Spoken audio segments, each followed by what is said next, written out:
You know, social media is a really interesting space. You can see some of the best qualities out of people, but you will also see the worst qualities out of people. Now, Marte and I, we have our differences. You know what I mean? We have our differences. We may not agree on everything, but I don't look at him as an enemy. He might see me as an enemy, but I don't see him as an enemy. I see that him and I have a mutual friend.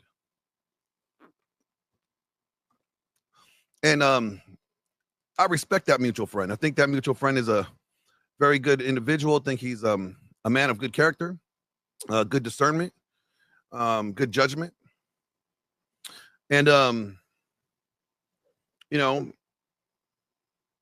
so when I saw that there was a group of people on Twitter bringing up Martaes' past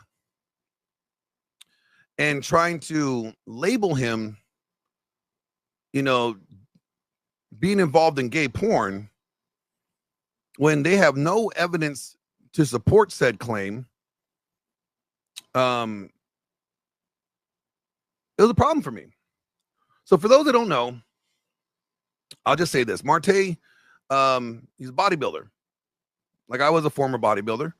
And he would take photo shoots, and he took photo shoots with an adult company. And I'll tell you this, when you do that kind of work, you really don't have a say-so where your images or your material, your content goes.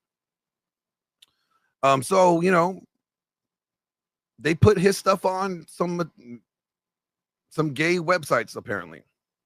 Mr. 10th Man, I'm sure you could go find them if you wanted to. And I guess he made some solo content.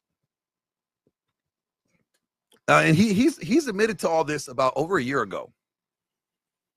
He's admitted to all this over a year ago.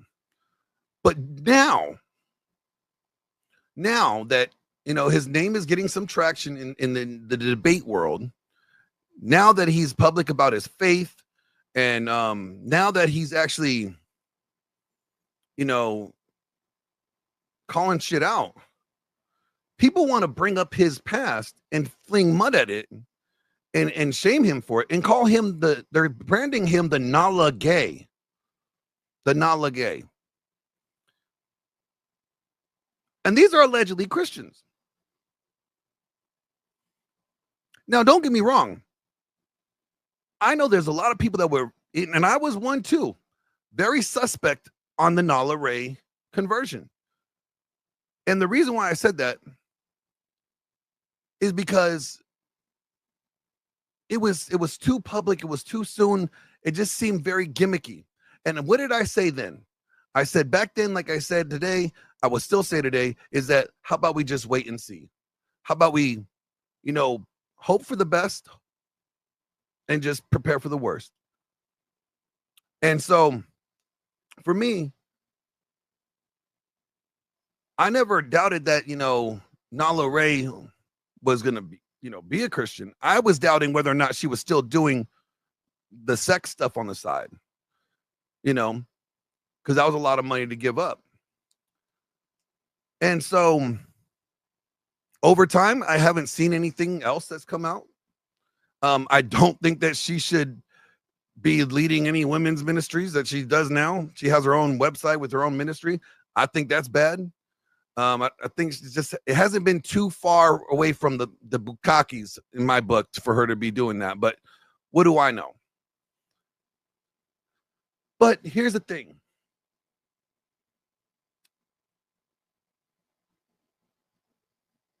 I'm not doubting whether or not she's a Christian. And I'm not doubting that whether or not she has good intentions to want to help people. Same thing with Martaes. Yes, Martaes had an OF account.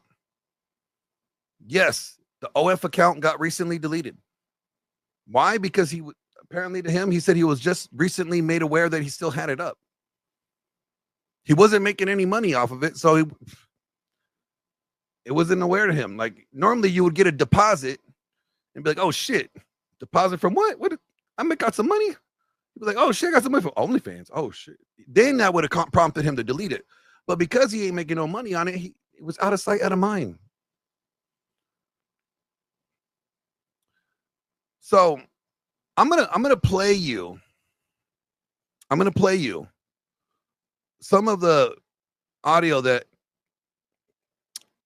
I was listening to earlier, which is really hard to listen to because,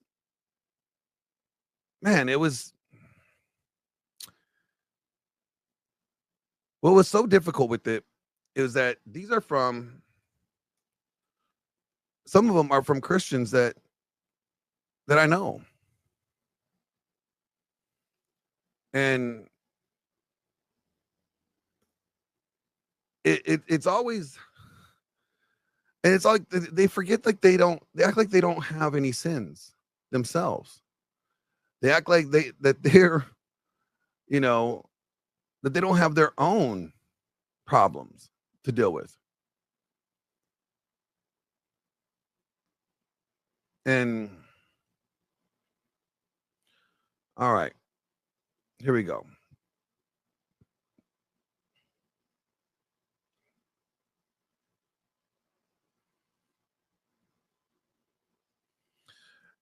And I say all this to say that, you know, just because somebody has a past does not mean that they don't get to have a future beyond that past.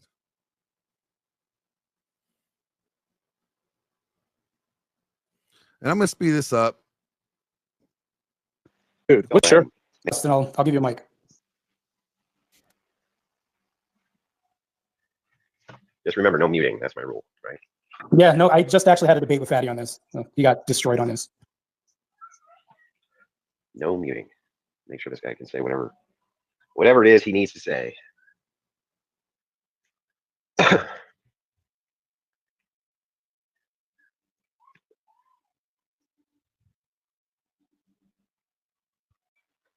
And this Marty guy is jumping in, saying all kinds of shit. And then I said, all right, you're acting pretty gay. And then people send me all these messages. No, he literally did gay porn.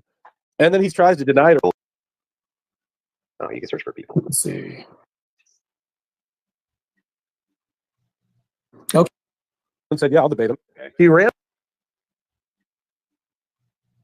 Okay, I sent him a direct invite as a speaker, so hopefully that'll work.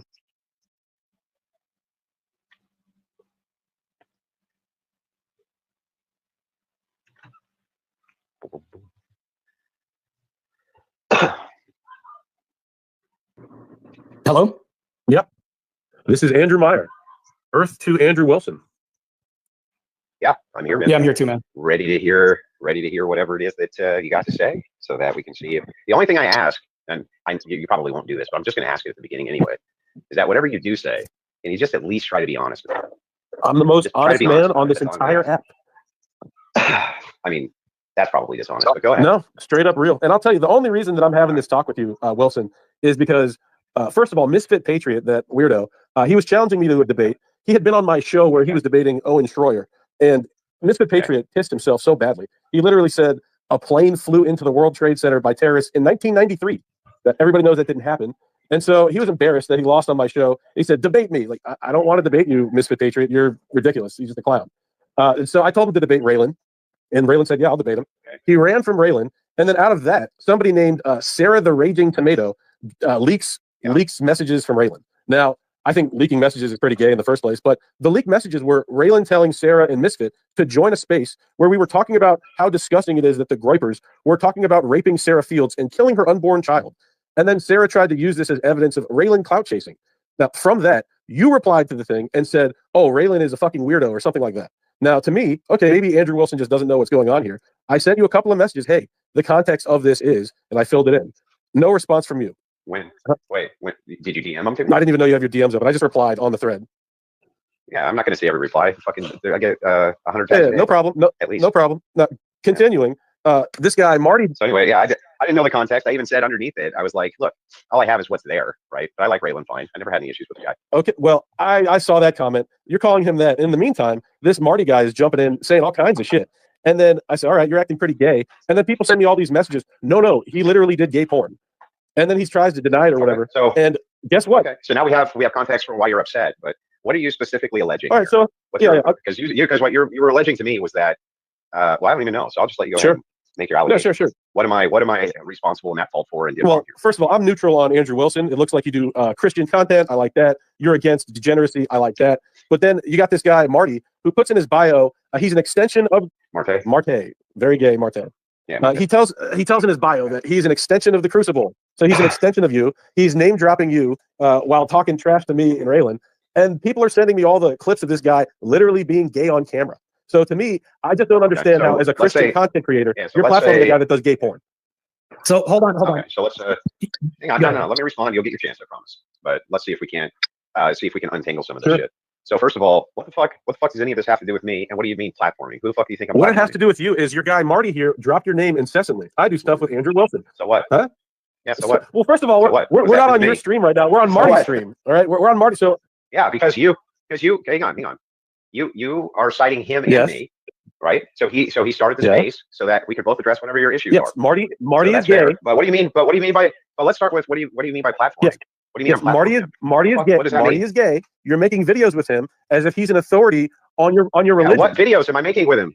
What videos have I ever made with Marty? When I scrolled his little platform there, it's you and him on a video. Oh, you mean there was a panel where we did a debate once?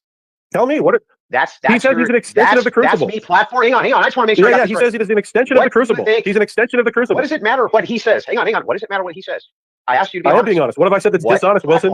What platforming? Yeah, so I've never actually had Martaes on my platform once. Is that why we're on his thing right now instead of yours? So you can try and drill this. No, that's not my thing, is it? Listen, I'll tell you this. I don't go and make videos with guys that do gay porn. What are you laughing at? You said that I platform somebody. Yeah, you make videos. You make videos with a guy that does gay porn. When have I ever I was on somebody else's channel. Oh, excuse me, you just appear. Excuse me, you just appear on somebody's channel that does gay porn. It's such a big. You know what? I'll say this. I have probably been platformed on the Crucible more than Martaes. Okay. And that's because I've been a judge or a moderator for a couple of debates before on there. But that doesn't mean he's platformed me just because I've been on the show. Big difference. Very big difference. By the way, he calls himself an extension of the Crucible. It's in his bio. Okay, so why are you letting him run around and say he's an extension of you? Why are you letting him run around and say he's an extension of you? So anything. He says he's an extension of you. Anything you can tell him to stop right now. You can tell him, hey, Martaes, you did gay porn. You're not an extension of my brand. Dude, you got to let other people respond, bro. Go ahead. Now, look, this makes no sense. I'm just going to ask you a couple of questions, and I just want you to answer yes or no. And then you can answer my questions. And I don't want to diatribe because we'll be here. Yes, I'll answer your questions. Yes, after you answer mine, I'll answer yours. It's a deal. But actually answer mine. Don't diatribe.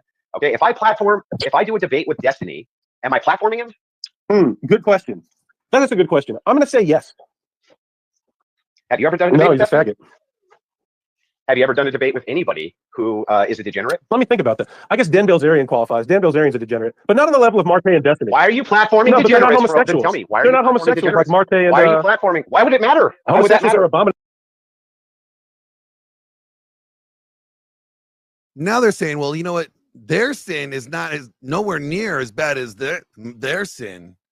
Yeah, I've hung out with some sinful people in my past, but their sin is nowhere near as bad as your friend's sin. Really? I swear, I thought it was all sin unrepented keeps you from heaven. Doesn't matter how big or small you think it is. If you're unrepented from it, it's going to keep you from heaven. So what is the beef here? Why would the qualifier be? Yeah, okay. Is Dan Bilzerian an abomination? No, he's not a homosexual. Like Marty did gay porn. Destiny apparently is on video sucking. So hang on. I just want to make sure. Before we get to that, because that's not true either. Destiny's not on video doing that, or Martaes, whatever. No, Martaes. And let me just say this for the record. I looked into this, and no, there's no videos of Martaes doing anything gay. Sorry to burst your bubble there, 10th man. Just saying. There's no videos out there that I have seen. And I'm not going to lie to you. I searched because I'm trying to figure out whether or not what is true. And doing my due diligence, I looked into it. I'm like, okay, is this accusation clearly true or false about him? It is true that his images are on gay sites. Yes. But there's no videos of him doing anything gay. Now, Destiny, on the other hand, let's just say I think Destiny taught Pixie how to suck dick, and it was really bad, and no wonder why she's suing him. Martaes did gay porn. Yeah, what are you Martaes talking not. So anyway, No, I never did gay yeah, porn. can you? Yes, he did. So first Hold on. and Do I need to foremost, put this we're stuff? gonna Oh, untangle- I need to we're put this gonna stuff in the top. Like, I don't. So one of these guys is a Jew that's talking, and the other one is a Christian who was looking into Orthodoxy. And let me just hold on. Let me just say this. So my friend Gia McCool, beautiful model, right? She's been married for more than about 20 years now, if not more. She just had her birthday the other day when we were in Vegas. She had a video leaked, and 15 years ago, and it was a private video between her and her husband. And because of that, and that video got thrown out there on all sorts of platforms, and she's had to pay lawyers and to sue these companies that have these videos up. They even do deep fakes with her now with AI. They'll take her bikini images or her modeling images and try to make a deep fake. So it's hard for people in the modeling or the fitness industry these days to really, it's hard to tell, like, okay, hey, what is this real? What is not real? Why are they putting my shit on some site that I don't want it on? Like, who gave them authorization to do that? Sometimes you don't have the rights to your own images. So whatever company is paying you for the photo shoot will do whatever they want to your images, and you can't do anything about it. And two, some people just leak shit. So like just like Gia had her video leaked and put on an adult site, and she's been fighting for years to get that shit taken down, and she got it finally taken down. Now she's battling these deep fake images and stuff. And so, I had some images when I was competing, and I did a photo shoot that was put up on all kinds of sites years ago. And I was like, what the hell? I didn't authorize any of this. And I didn't have the money to fight it. I just said, fuck it, just leave it there. Like, whatever. I didn't care. But it does happen. So unless they got Martaes sucking a dick or taking it in his ass, he didn't do anything gay. And to be labeling him this when he's clearly not is slander, for one. And even if here's the thing, even if he did do something, if that's 10 years ago and it's in his past and he's no longer living that way no more, he's no longer doing those things anymore, then what the fuck is the difference? What's the deal? Why bring it up? And here's the thing, these are Christians. You should be happy that this person has changed their life, found God, repented, and trying to live a better life and trying to fight back against the degeneracy or the sinful ways of his past as well. He's trying to stop young people from going down the same road that he went down. I don't see anything wrong with that. I think that's a very great. My friend Sterling Cooper, former adult film star, award-winning adult film star, goes around now and talks about how bad porn is because he knows that he has played a role to ruin many men's lives. And he feels horrible about this.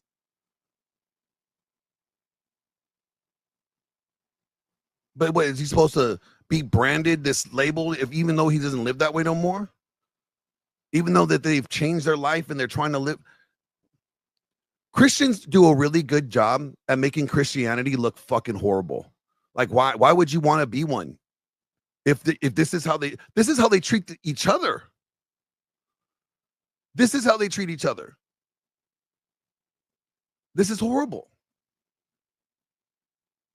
I don't want to even look at this shit. I need to put it in the top. There's no videos of me doing gay porn with guys, but I mean, yeah. Hold on. And by the way, we'll put your gay career up in the top, you faggot. So solo content is gay. Sure. Yeah, when you're jerking off on yourself, you're a fucking queer, dude. You're just. By the way, was it men or women taking pictures of you nude? Was it men or women? Are you gonna? Was it a man or a woman taking gay pictures of you, Marty? Let him answer a question. You want me to answer questions? Let him answer a question. No, we're. I answered your question. Marty, was it a man or a woman taking gay pictures of you? Answer my question. Oh my God. Was it a man or a woman taking gay pictures, Marty? If you want to have, can't even answer it. Can't answer what? Calm down. Question. And we'll answer your questions after. No, I answered the question. You can't answer one. You can't answer one. You haven't actually answered. The answer was it a man taking gay pictures of you, Marty? You haven't. Was it a man taking gay pictures of you, Marty? Why is it that you can't even answer a single question? You answer the first question. Can't even answer a single question. You haven't answered. I answered one of yours. I answered one of yours. It wasn't a one-to-one. Marty, was it a man taking gay pictures of you? Yes or no? So that's a fallacy. They're not gay pictures. I wasn't doing homosexual relations or sexual activities with any guy. That's posing. How is that gay? How is that a gay activity? Your jeans, that's gay. Was it a man taking pictures of you? In bodybuilding, all of our asses are out. Was it a man taking gay pictures of you? Yes or no? Right. So hold on. Can I at least answer a question? Solo content. Was it a man taking pictures of you? Let me answer a question. Listen. You guys have to stop filibustering. He's not answering a single question, Wilson. Not a single question, Wilson. But it's not your and his turn yet. It's still us. No, I answered the question. Go ahead. Whatever your issues are, your issues with Martaes. No, my issues are with you now too. My issues are with you now too. Nala gay. Great. That's what Marty is. Marty is Nala gay. All right. Prostitution to preacher pipeline. That's what you like to talk about, and you're literally putting Marty the gay in the pipeline.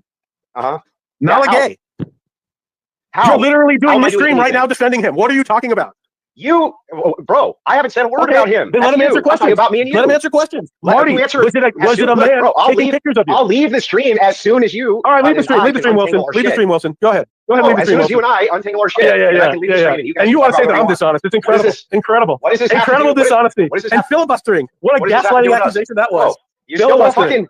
You won't even let Marty answer one question. Was it a man taking the gay pictures, Marty? What? Was it a man taking the gay pictures, Marty? What does it have to do with me?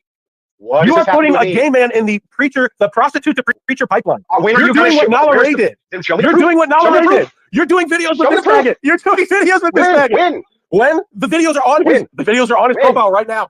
You did videos with this faggot. So anytime I do a debate, you're not doing a debate with Marty. You're showing him in a positive light. You're absolutely trying to say Marty's a good guy. Marty's a good Christian. Marty's a good gay Christian. He's a good gay porn Christian. Show us. Yeah. Show us. You fucking. You want to see the gay piss? Yeah, show us. You want to see? No, show us me saying any of this. Show us. Enjoy. Show us me saying any of this. Show us me saying any of this. Yeah. Show us. They were fools. The women who pushed this were also fools. You may not like that dress, but I had her figured out in 5 minutes. That's you about Nala Ray. Are you ever going to show us? What is the difference between Nala Ray and Marty? What's the difference between Nala Ray and Marty? What's the difference? I'll tell you what. No one's going to talk until you're done. What's the difference between Nala Ray and Marty? Go ahead. Yeah. So let me. I'll walk you through that. But before we even get to that, I'd like to settle the platforming thing. So can we at least do that, or are you going to keep spurting out the entire? I asked a question of yours. When you yell, it's all good. You can't answer a question of mine. Just tell me. What's the difference between Nala Ray and Marty? Yeah. What's the difference? What? What's the difference between Nala Ray and Marty the gay? What's the difference? And who? What's the difference between Nala Ray and who? What? What are you asking for? Between Nala Ray and Marty gay. What is the difference between? Oh, I see. So what's the difference between somebody who had a false ministry and that's what we were up in arms about? Yes, Martaes was out there trying to talk about being a Christian when he does gay porn. What's the difference between him and Nala Ray? Okay, so you got to give me a chance to respond. Am I allowed to do that or not? Go ahead. His pictures on cocksuckers.com are up at the top, by the way. Great. So the kerfluffle with Nala Ray was because Nala Ray was selling ministry courses. She was selling ministry courses. Nobody cares if somebody converts over to Christianity from a degenerate lifestyle. Nobody cares about that, bro. That's what we're here to do. He's deleting the stuff at the top, by the way. He's deleting the stuff. Yeah, my turn. Let me finish. Are you going to let me finish? So anyway, there's a big distinction between somebody, the kerfuffle with Nala Ray was I said, I'm not going to take ministry advice from somebody who was a fucking OF prostitute 6 months ago. And by the way, I'm not gonna. And by the way, the whole thing was a fight over the false ministry that she was promoting, that she was selling. She was selling, and still is, by the way. She's still selling those courses, false ministry courses. Had nothing at all to do with her leaving her degenerate lifestyle. That's good. Good. Everyone's happy about that. Do you understand the distinction now or no? So your guy Marty here, he's on gay escort websites. He has an active OnlyFans under the name Devin Ford. Okay, he is actively stuff, and then you are out here standing with him, bro. You're Marty the Christian. Get somewhere where somebody can hear you. Well, I had a really good. So can I respond to the allegations? Yeah. So here's my response to the allegations. I'll be honest with these allegations. Can I talk? Can I at least talk and defend myself? So I shot. Can you hear me now? I can hear you. I can hear you. All right, great. I'll answer Andrew's little deal there, and Wilson's little deal there. Listen, Wilson, your guy Martaes has an active OnlyFans, and he's on an escort website. So I'll answer this. Can I answer these questions? Can I answer to the allegations that are false? Yeah, stop deleting all the evidence up top. Okay, great. I see this as evidence. Can you put down where I put myself on a gay escort website? Mind you, when I signed with these agencies 10 years ago and did solo content, I not only didn't do anything with any man, there's no videos or any proof of this. I've never done anything gay. Also, when you put out information, it goes everywhere. Who was taking the pictures? Who was taking the gay pictures? The studio did. There's a staff. Was it a man or a woman? Was it a man or a woman? Can you let him give an accounting first? And yeah. Can I at least answer to these? At least. Was it a man or a woman taking the gay pictures, Marty? Was a man or a woman taking the gay pictures? He's just trolling. He's just trolling. Hey, cloud chasing. Hey, was it? It's trolling to find out what kind of gay porn he was doing. Was it a man who put his mouth around your dick when you were in infant? Was it a man who put his mouth around your dick when you were in infant, bro? You have to divert. Was it a man who put his mouth around your dick when you were in infant? You have to divert because you're doing videos with a gay porn. Hey, answer my fucking question, faggot. It didn't happen, bitch. Did an old man put his mouth around your fucking cock when you were in infant, you faggot? Go open a pickle jar, faggot. Go open a pickle jar, Wilson. Go open a pickle jar, Wilson. You can't open a pickle jar, you weak faggot. You can't open. Yeah, those are Christians, you guys. That was. Hold on, it gets better.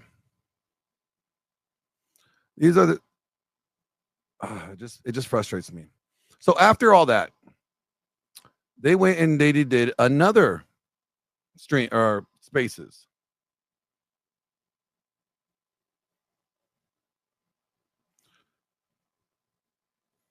Now, the pickle jar thing, I get it. It was a bad day for him, for the pickle jar.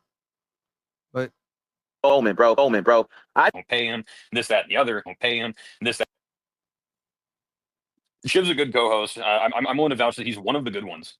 I'm having a tough time actually seeing all of this shit work right. Like, this app is so glitchy. I can't even see that Ray lives on the space, but Shiv just showed up. There you go. Bro, take the co-host. I can't believe Andrew Wilson's going to die on this faggot hill, bro. This is the hill Andrew Wilson's going to die on. Are you? What the fuck? If we were to tell you this years ago, you wouldn't believe us. He handed me the victory. He fucking handed me the win. Like, thanks, Andrew Wilson. I'll forever be the guy that embarrassed your stupid ass. I cannot believe he took the stance he took on this. I cannot. I don't get it. And here's the thing: is I just realized it's because Martaes did homosexual acts with Wilson. Wilson has to protect him too. No. This is what Gary the Numbers guy said. Gary the Numbers guy said that Martaes is banging both of them, and that's. It's so much funnier that it's from Gary's the Numbers guy. He's like 23. His birthday is a sign of homosexual erotic. Let's see if we can get him and the Reddit Libertarian in here. Hell yeah! I'm gonna put him on blast on TikTok. Well, this is that was such. Because Gary was listening to that debate and that back and forth. Oh, good. Oh yeah, that's so great. So fucking hilarious. Yo, that was a big moment, Raylan, man. You had a big moment, bro, right there. How do you think I did, Joker? Be honest. I really only caught the end of it, bro. But the end of the day, you just being in that moment in itself has upped your aura, bro. Like, I know that's maybe some people don't like that word, but it upped your aura, bro. You got aura points, bro. Well, no. I think Andrew Meyer. I have to use last names now because there's two Andrews on that. But like Andrew Meyer, so Andrew Meyer, you can just refer to him as Andrew, and then Andrew Wilson, you can call Wilson. Oh, easy. They'll just keep it. Well, I'll call Andrew Wilson, the weird gay defender, because dude, I cannot believe that he took the stance he took. Like, I thought maybe he was going to go a different angle on this. Like, maybe I thought he was going to go the angle of like, yeah, Martaes is always going to be looked down upon and bring dishonor to our family. But we have a contract or we have whatever because of past business dealings. I'm not going to abandon him completely. Like, I thought he was going to go kind of like some middle tone road on this. Whenever Andrew was pressing him, he started to relinquish ground, and he was, he was saying like, oh, he's never been a part of the Crucible, he's not under contract, we don't pay him, this, that, and the other, and we kind of kept pressing him on the fact that it's an extension of the Crucible, and it seemed like he was willing to like kind of relinquish that ground, which I think would have been smart, but then he didn't. They 360 that one, and right because Martaes like a best friend. He's so slimy. Hold on, he tried to take every version of that. Am I platforming him? Yeah, he says he's an extension of the Crucible. Oh, but did I make a video with him? You are platforming him. You're also on my channel. Cocksuckers. Okay, let me just say this. This is sad. Just because Martaes says that he is the extension of the crucible, that's his personal opinion. Doesn't mean Andrew said that. Martaes can say whatever he wants. Now, it does come off as Martaes is saying that he represents Andrew and the crucible, but it doesn't matter what someone says unless the person that runs the show, runs the crucible, says so-and-so is an extension of me, then that person is not an extension of them. End of story. This is, did you guys hear the part where they told Raylan that your aura got bigger or whatever, this was really good for you? What was really good for him? Was it really good for him to attack a fellow believer, fellow Christian, call all the names, call each other faggots, claim that Andrew Wilson is doing gay stuff with Martaes? That's why, all the fucking things that they have thrown out there in this conversation doesn't seem very Christ-like to me. I don't know. I tell you right now, I am definitely not the best Christian in the world. All right. I'm like one of the worst. But what these guys did, I know enough to know that that's not what would Jesus do. Okay. It's definitely not what would Jesus do. And I say this because if everybody that is a Christian, that self-proclaimed to be a Christian, without intentions, are all representations of what Christianity looks like. If I was not a Christian, if I'm listening to this, I don't know why anybody that's listening to this that's not a Christian would want to become a Christian if that's what they hear. They're hearing these quote-unquote Christians going off on each other, calling each other all these kind of derogatory names, attacking each other. That doesn't seem very Christ-like. And then you want them to get saved and convert to your faith, and that's how y'all treat each other? They're like, nah, I'm cool. I'll just stay with the degens. The degens, we know that we sin. We know we ain't perfect. We don't try to act holier than thou. We over here knowing that we fucking up. We don't act better than nobody. Because why would anybody listening to any of this want to be associated with anybody that's like that? That is so counter the Bible. And here's the thing. Here's the other thing. If they were going to actually address this according to the biblical standard, right? Well, first you go to your brethren by yourself privately and you go to them, hey man, I have a problem with you. You did this.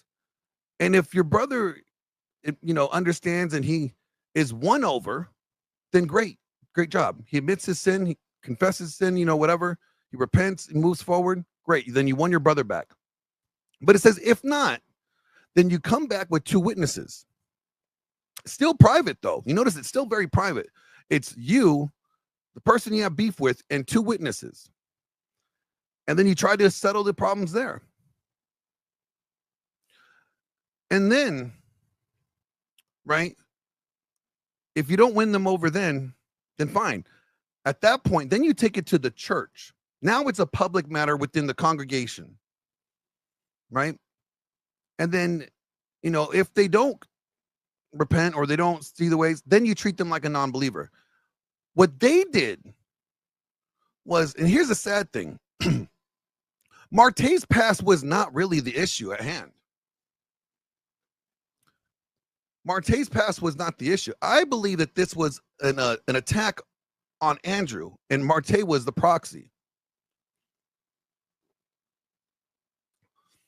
Because if you guys didn't know, even Christians get jealous of other Christians. There's a lot of people that want to be in Andrew's shoes, to be that voice, to be at the position that Andrew is in, and they will even attack one of their own just so that they could take on the throne. Pathetic. Pathetic. Now, I don't agree with everything that Andrew says. There's certain things that I disagree with Andrew on. And you know what? But that's between me and him. And if me and him ever wanted to discuss it, we would do it privately. It doesn't need to be brought out there. Putting it public like this is only trying to show that you're better than them. You're a better Christian. You're holier than thou. And, you know, you're doing it not to benefit your brother, but to actually shame them, to embarrass them, to use them as a stepping stone, to pull them down rather than build them up. So this was not for the reproofing of Martaes or the correction of Martaes, because Martaes already corrected this behavior years ago. It is to condemn him, to publicly throw stones.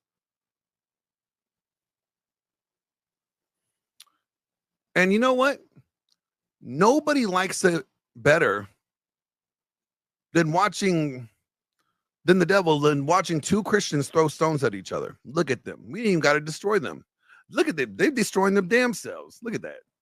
All we had to do was sprinkle a little bit of jealousy. Look at this shit. You know, them now they're making up shit. They're making accusations. You know, I dealt with something like this over a year ago. I did. I dealt with somebody making false accusations, somebody that I worked with, that I was cool with. And he did the same damn thing, making accusations, they throwing out claims out there. Then Glenn had to go out there and prove Glenn's not wrong. And then Glenn had to go find out, oh shit, the person that's throwing stones at me is actually accusing me of the same damn thing that they actually have done. But I haven't. The one thing you could say about Andrew here is that he's a good friend. You know, I know a lot of people would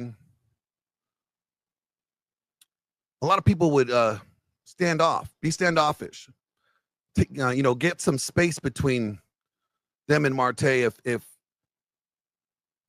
if they had to deal with it.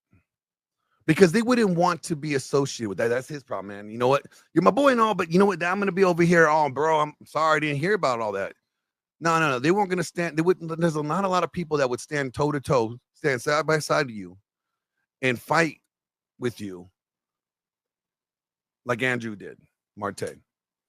And I think that, you know, that shows a lot about Andrew's character.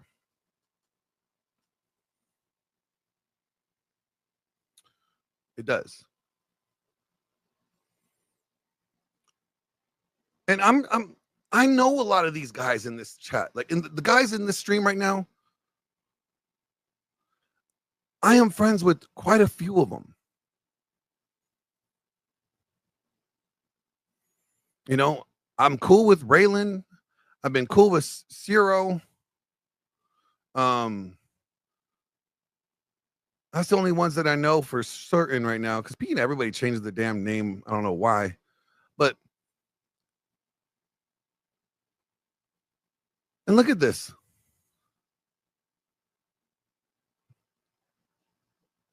This is from images from other Christians. If this is Christianity, if this is what we do to each other, then cool. I don't want to be a part of your version of Christianity.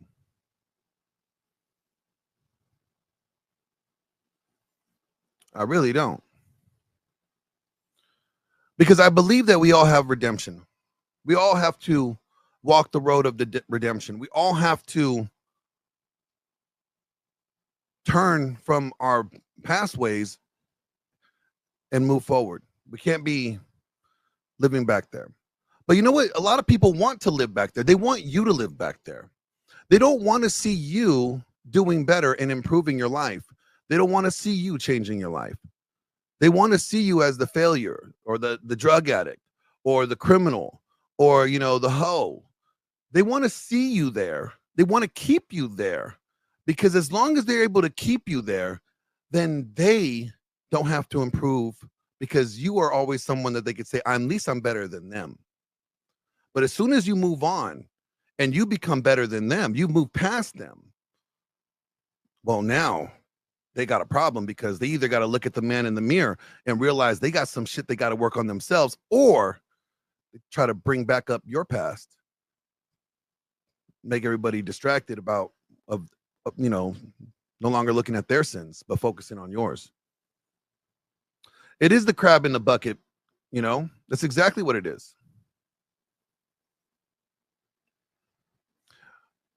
You know, and the problem with this when it comes to Christianity is that you talk about forgiveness. Like, nobody that's a Christian deserves heaven. Everybody knows that that's a Christian. Everybody that's a Christian knows that they deserve hell, that they deserve fire and brimstone. That, okay, like, because it's not by your works, it's not by your deeds, right? It's by faith, it's by grace that you're saved. So everybody knows that we all deserve the worst, but by God's love and grace, we get this gift. So if we are given grace, why are we so stubborn and difficult, and why do we not extend that same grace that we were given to other people?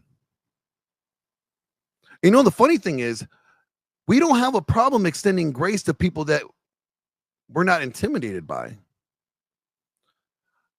We don't have a problem forgiving people of their past that doesn't pose a threat to us.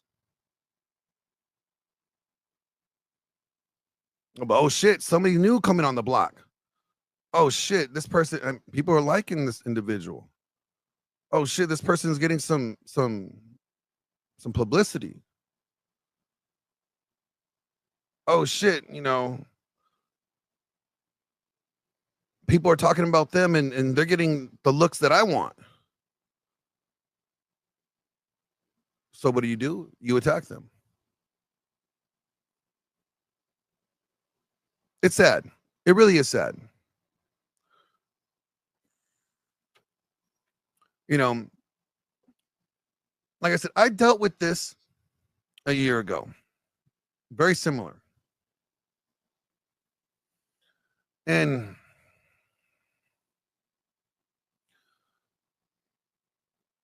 you know, what I tend to do is that after I address it, after I provide the receipts that I need to clear my name, if that individual still doesn't want to acknowledge that they made a mistake or admit they're wrong or admit that they were lying, I never talk to them again. I have no reason to. I have no desire to talk to somebody that is going to just be a liar and know that they're lying and refuse to do the right thing.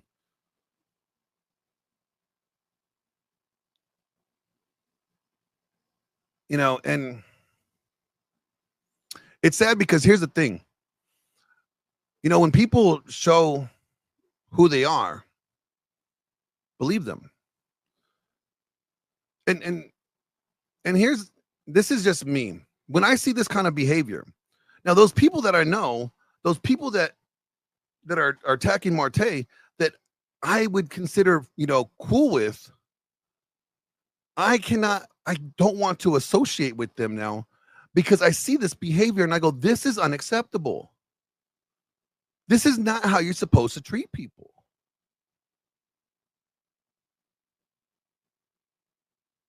And that makes me say, hey, if I hang out with you knowing that this is how you treat somebody, then I'm either saying that I co-sign that behavior, that I'm okay with that type of behavior, or that I agree with you and think that of that individual. And I don't. Now that's just me. Some people be like, well, Glenn, you know, or you're taking on somebody else's offense. I'm not taking on somebody else's offense.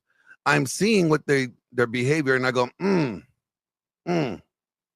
I don't like this. I don't want to associate with people that are like this. So therefore, I keep my distance. Doesn't mean I have a problem with them. It means I have a problem with their behavior.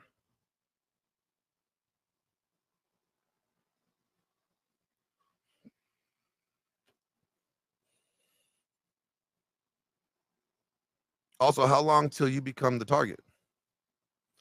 You know, I've been the target. I mean, it's not that I don't mind. I do mind. I hate having to deal with all the slander. But I realize if you don't have haters, you're not doing something right. You know, you're not going to be the hero in everybody's story.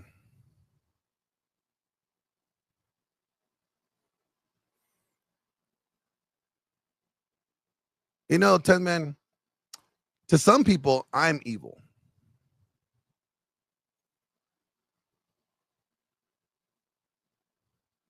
I'm looking at this wrong. Okay.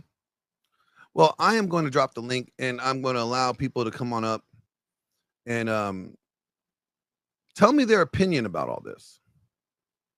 Do they think I'm wrong? Do you think I'm right?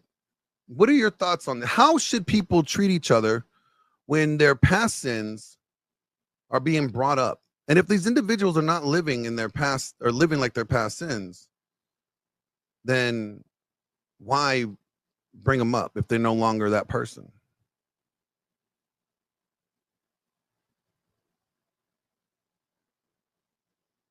All right. So here's the link. And you know what, guys? As a reminder to donate to the Sons of Thor, here you guys go. Men are in crisis. Fatherless homes, broken marriages, silent battles no one sees. But weakness, pandering as wisdom, that ends here. Thor once wrote, "The masculine presence doesn't whine, it doesn't shrink. It builds, it conquers, it creates." The Sons of Thor exist to forge men into protectors, providers, and patriarchs. This isn't theory. This isn't victimhood. This is brotherhood. Be watchful, stand firm in faith, act like men, be strong. Here, iron sharpens iron. Here, excuses are stripped away. Here, men are remade. This is the forge. This is the call. This is Sons of Thor.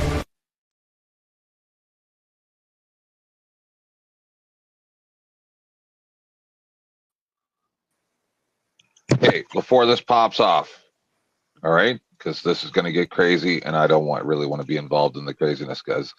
As a gay mascot, it's not going to be good. So I came up here to try to. Are you there, Glenn? Oh, I'm here. Yeah, I came up here to set your mind right because I'm in your head because I know you too long, and so before you make, just hold on.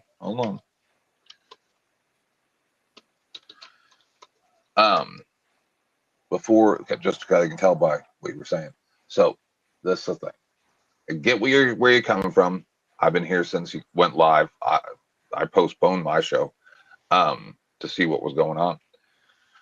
I may just cancel it. We'll see. So there's a guy named Daryl Davis. Joe Rogan interviewed him around 5-6 years ago. And he's a black man that went around to all the Triple K people. And he actually collects, or used to collect, their costumes after he convinced them not to hate black people, right? So I say it's the exact opposite of what you're saying. When one strays from the flock, you don't cast it out. You lure it back to the flock. You're not going to do that by beating it. And so you have to, like Joe Cool said to me, I need N-words like you because they won't listen to me. And instead of because I'm a black man, it's because I'm gay. So that's really all I have to say now. Man, can you help me understand what you just said? Because I don't understand. I'm sorry. Anything what you just said. Like, how does that relate to what I said? Because you're saying, how can you be around people like this and stuff if they're not what they profess themselves to be, yada, yada, yada. But just like Daryl Davis with the Triple K people, he goes around and he meets them. So, like, you platform me, I'm gay, so they can say the same thing about you, right? And then, so it's big difference. There's a I need you. Difference. Not really. I need you. There is a huge difference. Allow me to show them that not all gays are the people that they think we are. No, but see, here's the huge difference, though. One, Martaes was never gay, and yes, he did modeling, and he was on sites. Okay, and basically, they're trying to say he was doing gay porn or whatever. And he was in the degeneracy lifestyle that he was even allegedly an escort, you know, that they could book a date with him. Yeah. All that shit. Well, none of that transpired. Glenn, I think even hold on, don't interrupt. My bad. It's okay. It's okay, Glenn. Even if he did do anything like that, and then he changed his ways and he found Christ and he moved away from that lifestyle and no longer doing that, why do they get to bring up his past sins and try to smear him with his past shit? That's what I'm saying is wrong. If he's not doing it today, if he's no longer living that way, then why are they bringing it up? Okay, so can I tell you something that you might not know? While you were doing the stream, I went and did research. So we won't say where or anything like that, but I already found what you found. All right. And I've also scoured the internet much deeper than that to try to see if there was anything else. There's one reference that I can find. Is that what you found? I'm not sure what's the reference. What reference did you find? The one on the TV one, right? Before the .com. Yeah. Right. So that is not a regular prawn site. That is a like almost like a third party site, and that's where they actually like I could look into it where it's from, but it doesn't, like, none of that is supported by the creators. It's like a pirate site. It's a pirate site, right? There's no real way to stop it. Like, there's thousands of these. I've talked that's why. That's why I said it's not even, it doesn't even have to be him. Somebody could also, just like my friend Gia, somebody put her images and, you know, try to make her seem like she does porn, and she doesn't. Yep. And in all honesty, I know a fair amount about AI prawn, and the fingers don't look right. Right? And that's what happens.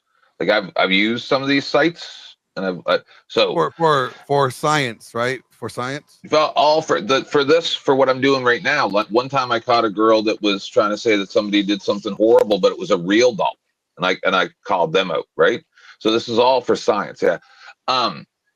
So when you generate AI prawn, it says, like, if you need it to be redone, it goes, are there malformations? Sometimes they'll have 3 legs, 3 arms, or an extra arm coming into the face, some kind of weird, like, AI thing. And this one I would classify. Listen, I don't even. You know me. I unfortunately, even though I may not like these people, have to be honest. And the fingers don't look right, and that would be what would be classified as a malformation. But what you do is you got to take the best of what you can get, right? Sometimes the AI just can't get it right, and a lot of that looks wrong. Matter of fact, when I looked at it, I was talking to somebody offline, and I said, that is a weird phallus. Something don't look right. And now that I've looked at it bigger and blown up, you can actually see around the fingers that there's no pixelation like there is around the rest of it, right?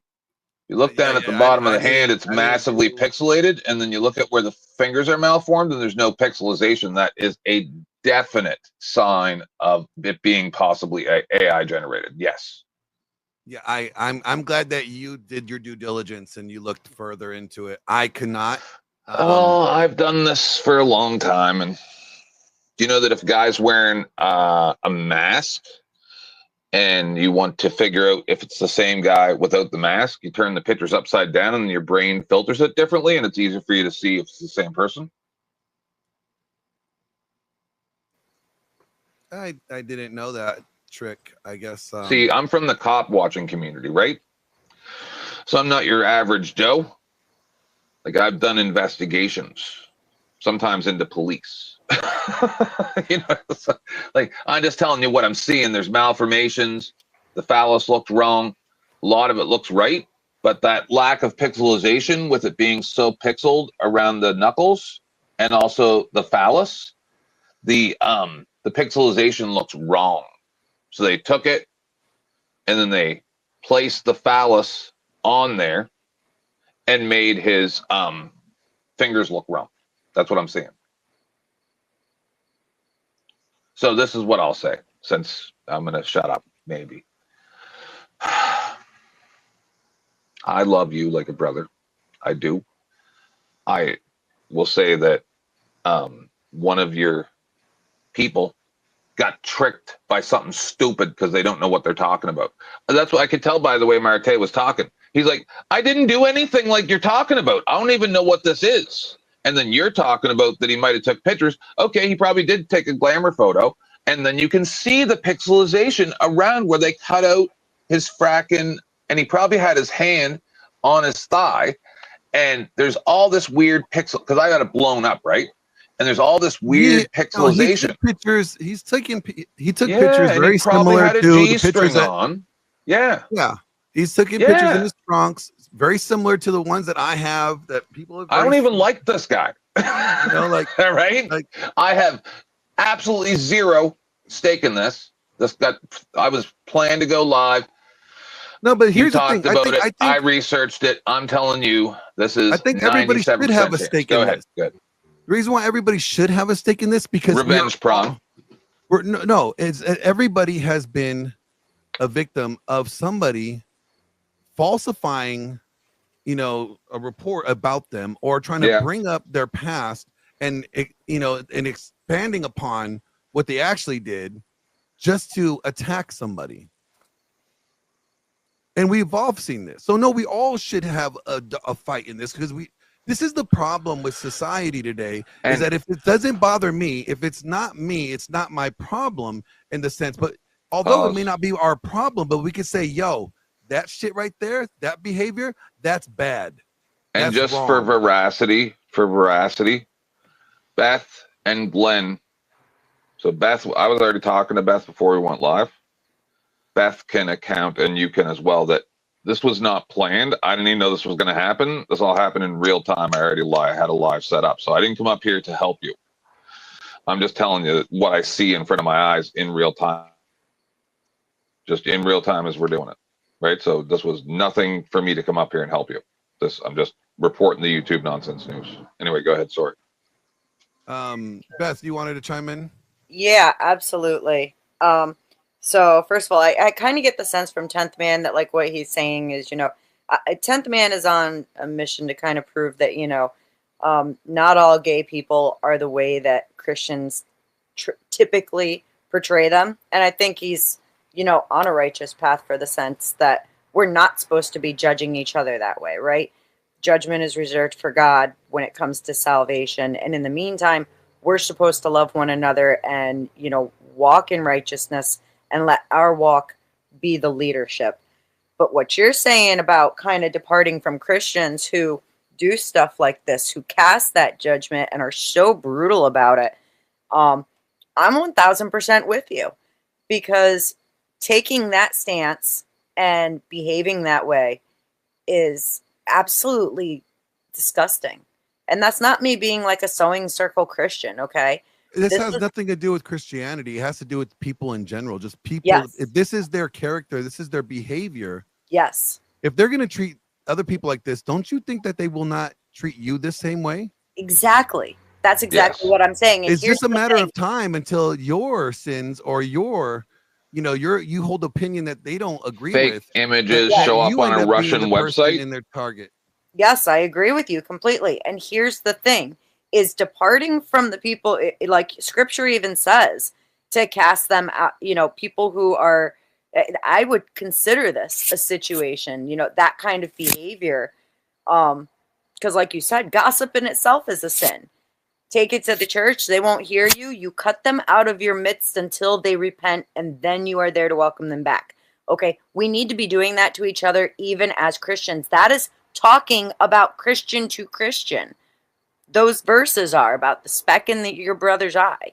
Okay, and if they cannot see what they're doing wrong, then yes, we are supposed to cut them away from us.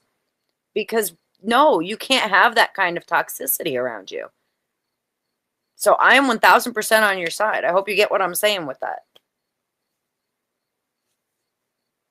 No, I do. I understand exactly what you're saying. I'm just saying, it's not, it just makes it worse that they're Christians because they're supposed to be held to a higher standard, right? Exactly. Christians are supposed to be the light of the world, the salt of the earth, but they're more like this type of behavior is more like, the toxicity of the world, the nuclear waste of the world. Yes. And it's hard to know. It's hard for people to know, like, who is a real Christian, a good Christian, and not a good Christian. Well, I'll just say this: there's no good Christians because they all fall short. Correct. We're all sinners. We're all failures at this. Like, nobody's going to get this thing called Christianity right. Exactly. And this is a perfect application of that entire passage with the speck and the beam. Okay. They've got a beam in their eye that they're not willing to look at. So now you confront them on it. They're not willing to freaking see and hear that, hey, what you're doing is it's wrong in God's eyes. Then okay, you can go do it way the fuck over there until you repent, and then you can come back to the fellowship in the community. I've got more information. Let me know when you want me to go. Go ahead. Okay, so I've been investigating this whole time, and I went a little deeper, and this is all fake. Like, you go into where this is, and everybody can go do your own work. I already looked into it. So this is a profile on somewhere that is not anywhere close to being real. I have further investigated into some other things that are, background and checking things to see, if you used your name and pet, right, of your street, stuff like that. I'm looking here. I am deep. Abdul, get the rocks. Let me find something here. Hold on. I may have found something else. Like, okay, I do know that he did just close down his OnlyFans account that he had. Okay, that is true. He had one. He forgot that he had one. Not a big deal. Yeah, it's not a big deal at all. It's not like he was making a living off of that or making money off of that, period. He wasn't generating any revenue. I mean, that's one of the reasons why he forgot that he even had it. Regardless, we can look at the walk that Martaes has been on. And, you know, this isn't someone who is running around making prawn. It's really not. And I think that things have been kind of rough for him lately. And some people just see this as an excellent time to attack. You know what I'm saying? That's exactly what I mean. It is people always do this. Like, if you are doing something, if you're making something of yourself, or you're improving your life, or you are living a a different lifestyle than they are, or if they think that you are better than them, okay, Well, it's not even you projecting that you think you're better than them. It's even if just they think that you are better than them. So instead of rising to the occasion, right? Instead of meeting the standard or meeting the bar, they're going to tear you down just so that you, in their eyes, they could say like, well, at least I don't, because this is what everybody's going to say. At least I was not on no gay website. At least I wasn't on, No, these people are terrible trolls. I've investigated this very deeply. I have some questions. You let me know when I can go. Real quick, and then by all means, I'm just saying, especially because of the whole thing that recently happened with his job, he already got kicked, and it's like, hey, while he tripped and fell for a second, let's kick him some more while he's down. That's what it looks like to me. But go ahead, sorry. Oh no, you're fine. Go ahead, Tent. I don't even know if I want to talk about this. So I don't know if we'll just not talk about this.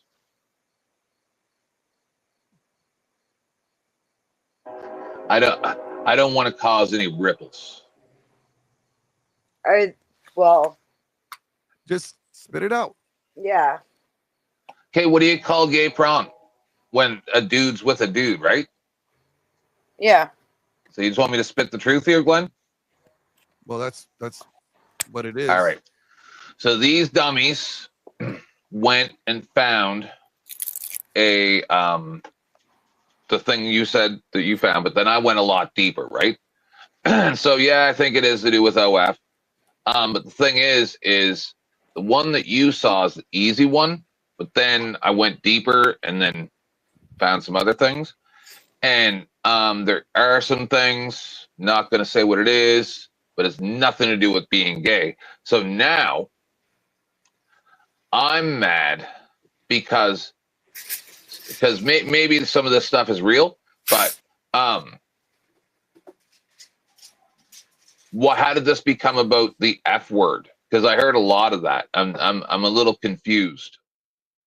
Because they found it on allegedly. Yeah, but that's not even site. real. That's all. That's as far as they went. That's as far as they went with it. Stop it. It took me 25 minutes. Again, these people don't really care. Oh, man, Glenn, this is ridiculous. They're making me look bad because I'm a gay dude and out there saying the F word. It has nothing about making you look bad. It doesn't make you look bad at all. They're actually attacking the individual. But none of this has to do with them being gay. I know. But they're not attacking gay people. They're attacking. But he was calling the F word constantly. Well, okay. Constantly. He said it like you. I'm not even sure if you're above TOS. We know back in the 90s, that word was like thrown around like left, right, like it was nothing. Like people would call each other that all the time. But that's not what he means, and you know it. I know, but I'm just saying they're labeling him this thing when it's not the correct label for him to be even labeled. Yeah, I'm going to save my rage for when I have time to process it all. Because it's not about you. It's about it is to him. Me. This all caught me very off guard. I'm usually very happy when I come here. Well, I think don't make it about you because it's not about you. Well, kind of want to know who these people are now. They're on Twitter. Yeah. I think the problem comes down to, essentially kind of like the bashing, right? When even Christians, I mean, we should be, I don't know, as a Christian, I would not be okay or comfortable using slurs like that. But that's just me. And that's also because I was raised with, I don't know, some decency or something. I think that's what it's called. And so I can understand where 10th is coming from, because even if it's not, even looking at it directed at Martaes, we know Martaes is not that, right? And so what it's doing is it's kind of bashing an entire group of people. Just, I don't know how. Well, really, all I'm trying to do is emphasize the fact that none of this is gay. There's no, just listen, you guys can do your own research. I'm not a rocket surgeon. We all know that. But took me a little bit of time, and I know he found had some everything. solo content that where he's doing something solo. Yep. So there's nothing gay. But they got to make these. It. They're gonna brand it to make it more hateful. Yeah, they're gonna brand it gay because one, it was either found on a gay site, or two, they're gonna say who was the photographer? Was it a woman? Was it a guy? If it's a guy, that's gay. Do you see what I'm saying? There's usually a few people there.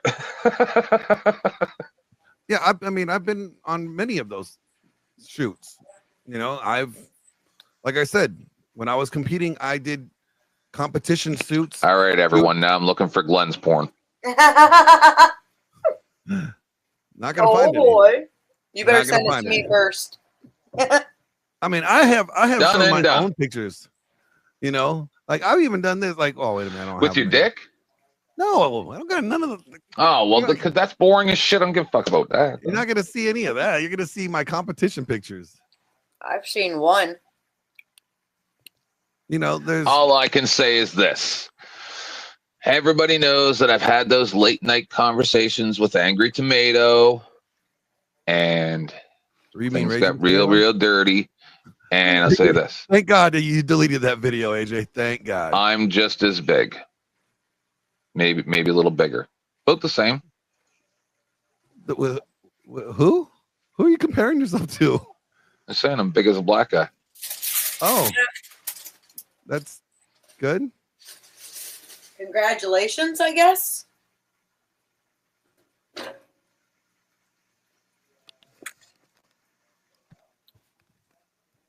So, Glenn, I have to tell you something, and this kind of relates to the topic, but this is the best update I could possibly fucking have when it comes to the chickens. Now, you remember. Oh my God! This is that we didn't do the segment of this. We have not yet. Wrong script. You're on page 17. We're on page this 3. is so good, though. This is so good. No. Look. We're talking I about have no problem sharing. I have shared this numerous times. This is pretty much no different. Nice. Oh yeah, that's not different at all. Than what they're passing around a Martaes. So. Did you have to do like the sweatsuits and all that? That's a good. And cut weight for those. I didn't wear sweatsuits. I just water depleted and cardio and diet. I mean, really, it's all diet. But I didn't mean actual like sweatsuits, but like the plastic suits that make you sweat. Nope. Didn't have to do any of that. Badass. I am not going to tell the banana hammock story. You just want me to talk about my one time as a male stripper for one song. It's the first time I've ever watched. Sorry. I was a male stripper one time, you guys. One time. That was it. Long time ago. Full nude? No. Oh. I was 18. I was about to go into the Air Force. Oh, pictures? No, this is before digital cameras. But no, actually, Emmett, no. I like this guy now. Emmett, I didn't like him before, but I like him a lot now. See in the chat? Emmett, get up here because actually, this is a good question for you. I need to address. I've never met Emmett. Come on up. Emmett's really cool. I like Emmett. I've debated. No, I've heard he's all right. Glenn, look at the back chat. I saw. I'm glad. Oh, come on. But All right. Word for the wise, everybody out there. When you do prawn, if you're a man, for it to be good, you got to hold off for at least like 3 to 4 weeks, right? If you don't hold off, there's not much of a show at the end. And then you're just kind of like, nah.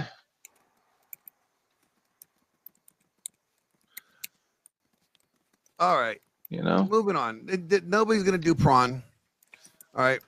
But in all honesty, I guys, don't know.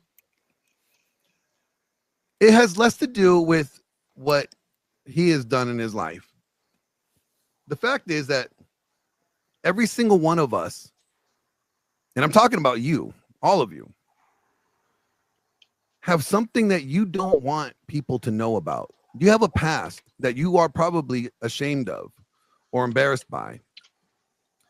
And the thought of them, finding out your, deep, dark, shameful past secret that you don't want nobody to know about, getting exposed does not feel good. And when it does come out, when you see people that are proclaiming to be Christians, instead of showing you grace and understanding, decide to pick up rocks. I'm better than any Christians, and you know it. Decide to pick up rocks and start throwing rocks at you for something that you no longer do. And they want to brand you as your previous sin. This is this is so bad. It's like, okay, so if that's the case, then think about the worst thing that you've done in your life, the thing that you don't want nobody to know about, or the most embarrassing, shameful thing that you've ever done that you know that you would probably just die if it ever got public of embarrassment. If you ever tell anybody about my heritage and those sheep, if that came out and people branded you with that for the rest of your life, you will always be known as just that. That's a horrible life. That's a horrible way to treat people, because it's like, no matter what they do, no matter how much they improve and change their life, you're saying that they will never be looked at as anything better than this label that you put them on.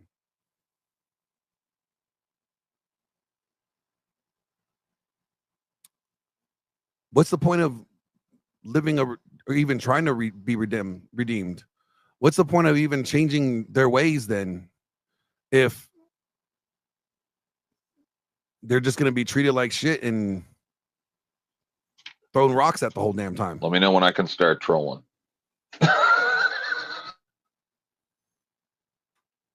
It's really shameful. And like, here's the thing. Me and Martaes are not like buddies by any means.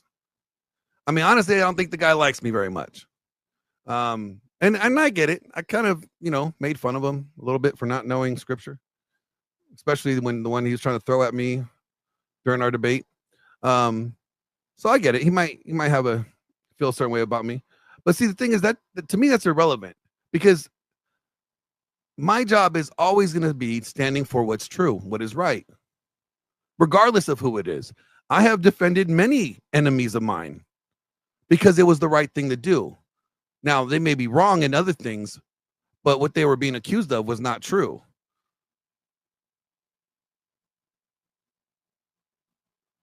Okay. And a lot of people think that we actually hold a double standard to Martaes and Nala Ray. People are like, well, why didn't Nala Ray get the grace? Where was her grace at? And you know what? I would say that she really didn't get the grace that maybe she would have been afforded if her life wasn't so public and out there, and if she didn't publicize everything that she did.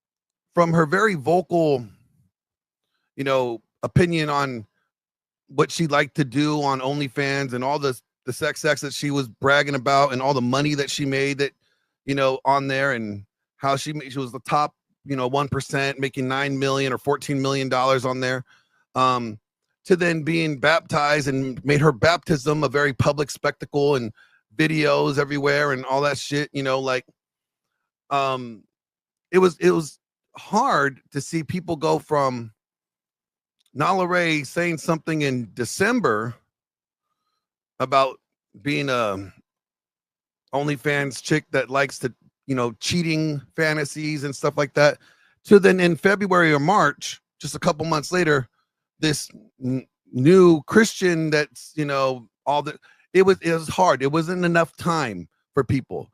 She didn't allow enough time of change, you know, and then she was at that time, even in March, when she did, you know, come out with her,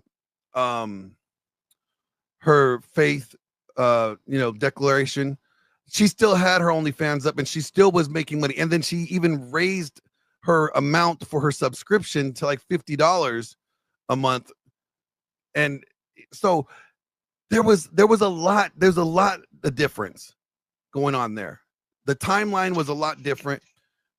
For one, Martaes, this is stuff that Martaes done 10 years ago. I want to be mean so bad. 10 years, he's no longer doing that stuff. So why is he being branded for something that he's no longer doing? None of it. Listen, I want to be mean so bad. I might save it for my drama show, maybe. What is there to be mean about? Mean about to who and to what exactly? Well, just I used to do a bit. I used to do a bit back in the day, and I would get people to watch a movie from Prawn Hub called Fruit Loops, and we would watch their face. So I kind of want to do like a commentary, if you understand me, but I don't think I should do that here. A commentary of what? Everything that we're talking about here. Like, are you talking about you're watching Martaes' video and you want to do a commentary on it? Well, because none of it's gay. Well, that's something, it definitely be gay if you're making a commentary about it. That would make it gay. No, I would make it less gay. I would say the commentary is for your show. You could save that for your after hours show. All right. You're welcome. Thank you. We don't want to do that again, right? I don't even know what you're talking about. I bet you don't. Do what again? When you fell asleep, allegedly. No, I fell asleep. And the man shit his pants because of my witch magic. Who shit their pants? That David Baldo guy or whatever his name is. Noodles? It happened here on your channel. Yeah. I played it 4 times yesterday. It was so insane. It was on a loop. I mean, he is older, you know, older guys, you know, have a problem like holding their, they can't, you know what they say, you can't pass up a bathroom, you can't waste an erection, and you can't trust a fart. Right. So there is that. So if he shit his pants, I don't know, tell you. He claims to have. I don't know. Pretty awesome. But it's pretty funny regardless, the way that it goes down. Well, that's... And we're pretty sure you're fake. You were fake sleeping. Don't you lie to us. All of a sudden, Either Michelle way, would it's come up and great. save the day. That's the narrative I'm going with. You guys can believe whatever you want to believe. That's the whole point of the magic. I was up already from driving all the way back from Vegas. So yeah, I was damn near tired. I was damn near exhausted. No. So I was all the way. Oh, Glenn, know what else I played for everybody? Twice, maybe 3 times. The time I read the letter on your show. I advertise your show a lot. Yeah. I appreciate that. And know what I did? When Dumb Baldo guy came up, he streamed on my stream. So I grifted on his stream for my show and played your Sons of Thor ad before I cut his show off. Ah, well, thank you. That's how I motherfucking do. I appreciate that. Well, we'll be right back after these messages from our sponsors. Men are in crisis. Fatherless homes, broken marriages, silent battles no one sees. But weakness, pandering as wisdom, that ends here. Thor once wrote, "The masculine presence doesn't whine, it doesn't shrink. It builds, it conquers, it creates." The Sons of Thor exist to forge men into protectors, providers, and patriarchs. This isn't theory. This isn't victimhood. This is brotherhood. Be watchful, stand firm in faith, act like men, be strong. Here, iron sharpens iron. Here, excuses are stripped away.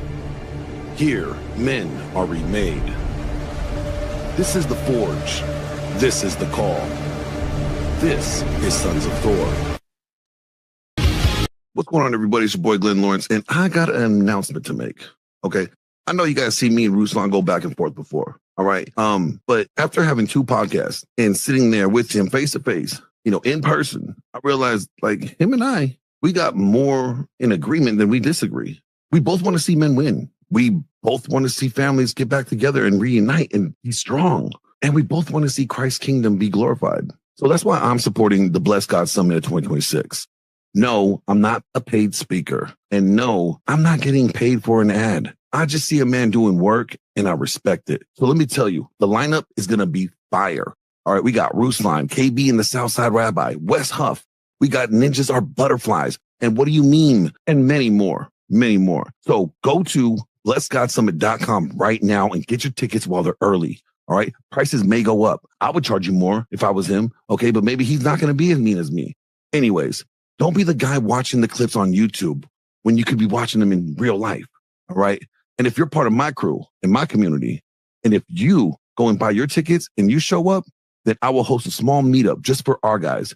And we will kick it, break bread, shoot some content.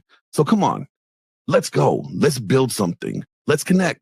And I'll see you at the summit. They told me God bless. I told them I want to bless God. This is the Good Wife's Guide to help you, young wives, be a great wife for your husband. Step 1, cleaning. That's right. It's always pleasant to come home to a clean house. So ladies, make sure that you are in your proper cleaning clothes and cleaning the house for when your husband gets home, he can see that you have kept the home tidy for him. And always let him catch you cleaning, especially in that outfit. It makes him so full of joy. Next up, cooking. That's right, the way to a man's heart is through his stomach. Make sure that his dinner is ready when he comes home. And don't forget to wear that little outfit you're supposed to wear when you're cooking your man a meal. You know the one. And finally, bedtime. When you're going to bed, ladies, make sure you put on one of those sexy little nighties to entice your husband and let him know that right now is the time for him to enjoy the youth of his wife right before he goes to dreamland, where he could dream all about it all over again. And that concludes the Good Wife's Guide. That's it, ladies. If you just follow those 3 simple steps, you will have the most... All right, fellas, listen up. If your freak off game is so weak and your girl is so dry, she's pretending she's in a coma just to get through it, you are needing some serious help. I'm talking drier than a Dave Ramsey's budgeting seminar. You need something slick, something smooth, something nastier than your browsing history. Yeah, you know what I'm talking about. I'm talking about Diddy Oil. That's right. The bad boy himself finally put that swagger juice in a bottle. What we're going to do right here is we're going to smooth it out. Come on. Diddy Oil makes everything slicker than a politician's promise in November. I ain't joking. It's smoother than 90s R&B.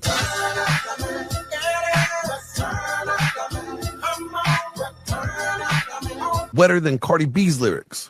Yeah, you dealing with some wet and gushy. Even guaranteed to make you whisper things that you never thought you would say. Like, Take that, take that, take that. all of a sudden you'll be acting crazy, acting bad, like Diddy. Act bad, act bad.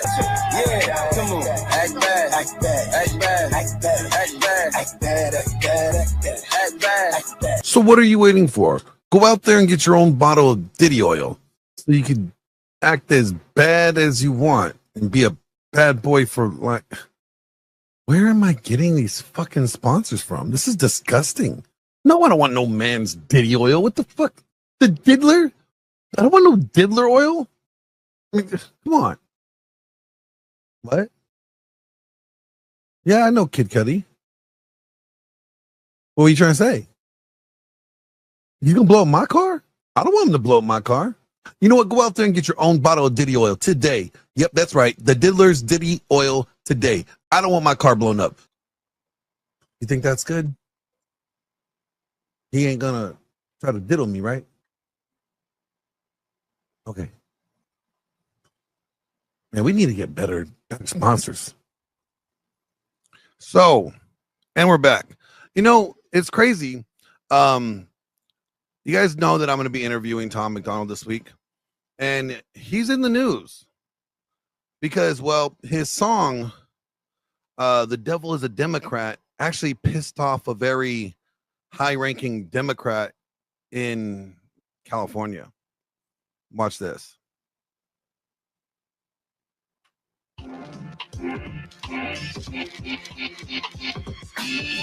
This is Made in America.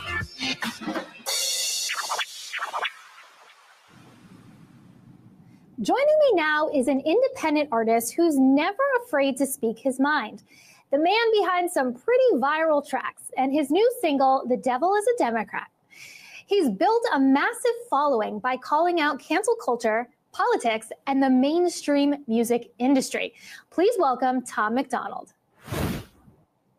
Hey guys. Tom, thanks for being here. Thanks for having me. Absolutely. I want to get to your single and a few more things that you're up to. But first, can you tell us, where did this all start for you? Well, I'll give you the Reader's Digest. I know we don't have long. So, I mean, I started out just like a lot of other artists. I was making the music that the people who I looked up to were making. So I made a lot of songs about typical hip hop stuff, drugs and girls and cars and clothes and money and all that type of thing. I was sort of like waist deep in addiction at the point in time. And I ended up having this like massive mental breakdown and sort of stopped making music for the better part of a year.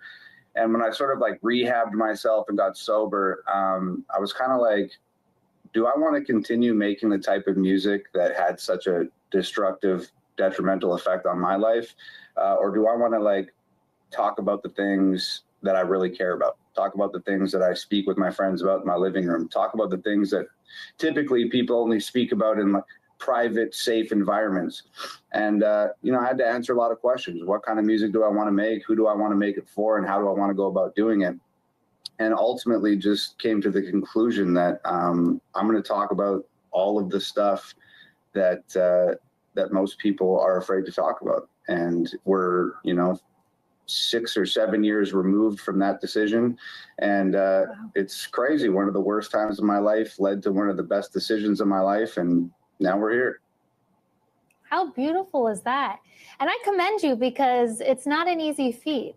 So congratulations on turning everything around and sobriety and everything like that.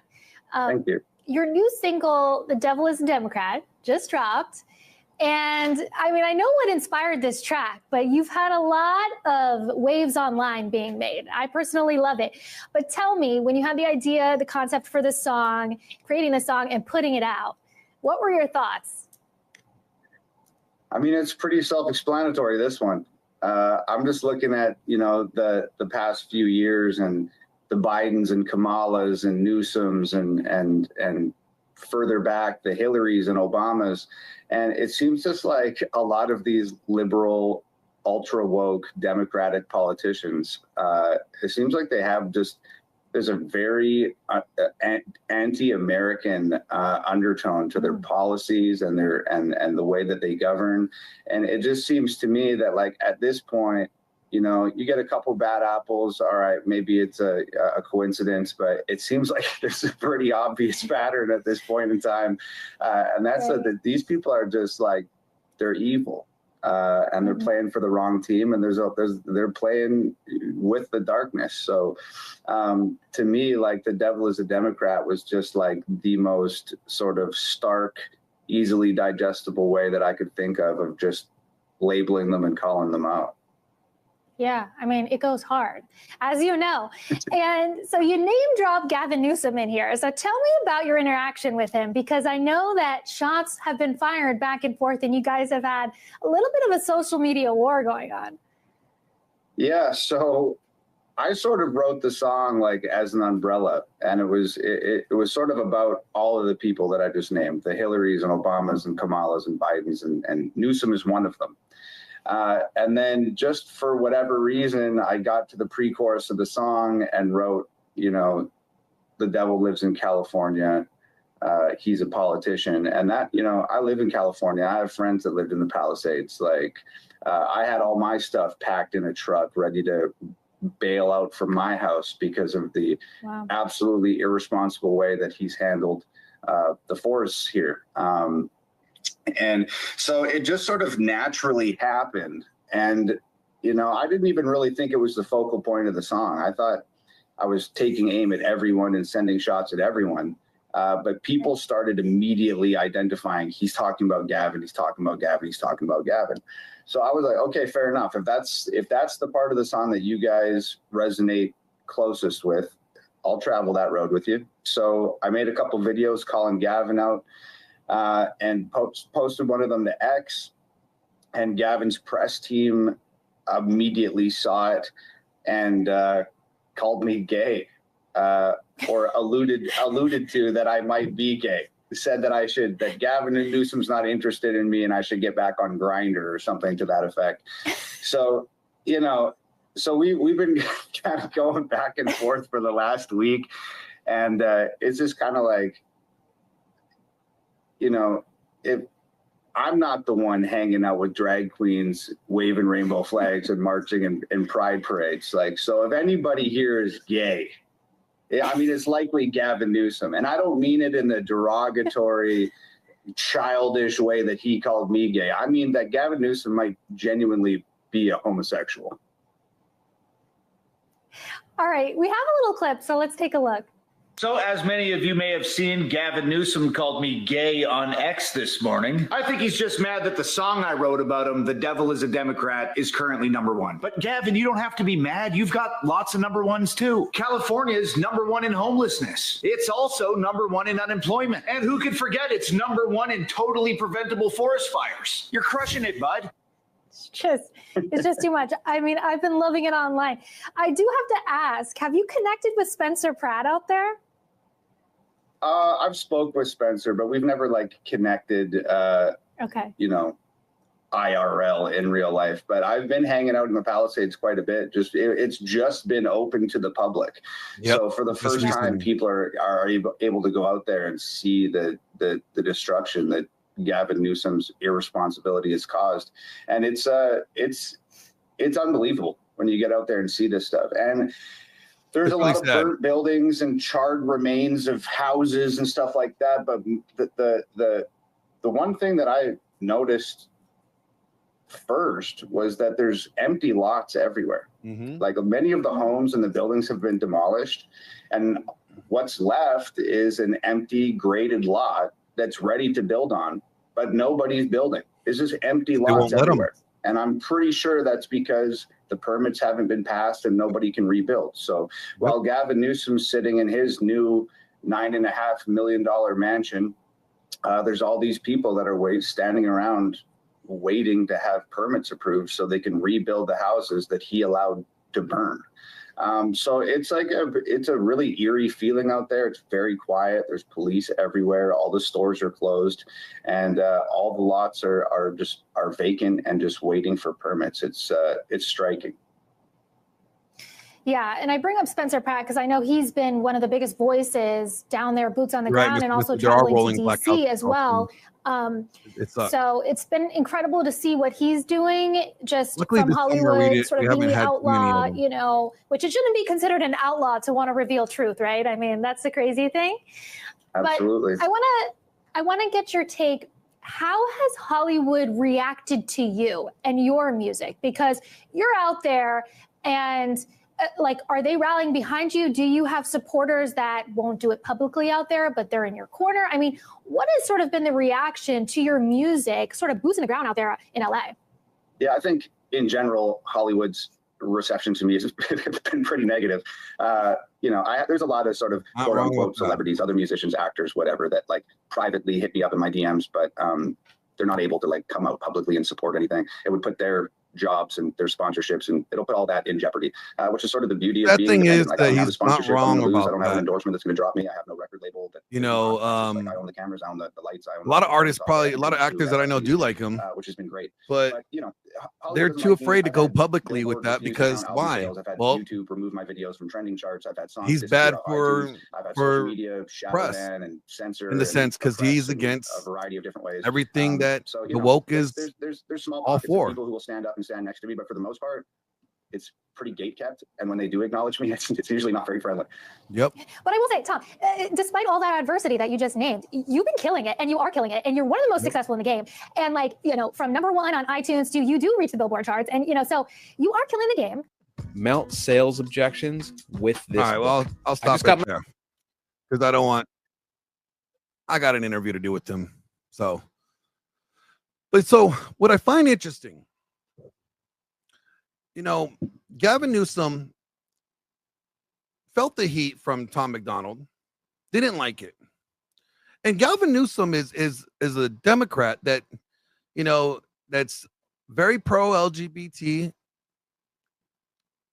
Add the Q and everything else, all the other ones. Sorry, 10th, but I don't know. I know you label it differently, but I'm just saying, I'm just going off what they are. He's very pro this, very pro that, you know, but then he chooses to label Tom McDonald a homosexual, calling him gay, as if it's a derogatory thing. So I think, if anything, the gay community should be very offended with Gavin Newsom, because Gavin Newsom is actually saying that what Tom McDonald did by making a song about him is gay. Means that Tom McDonald is homosexual for be with Gavin Newsom, and basically saying that being gay is a bad thing because he's using it as a dig, as an insult. So how should the gay community feel about their governor in California when he says he's all for their gay rights and he's all for this, that, and the other, but then and on the other hand, labeling somebody that's as an enemy, gay, as a ad hominem attack, as an insult. So is he basically saying that being gay is insulting? That's how I take what Gavin Newsom is saying.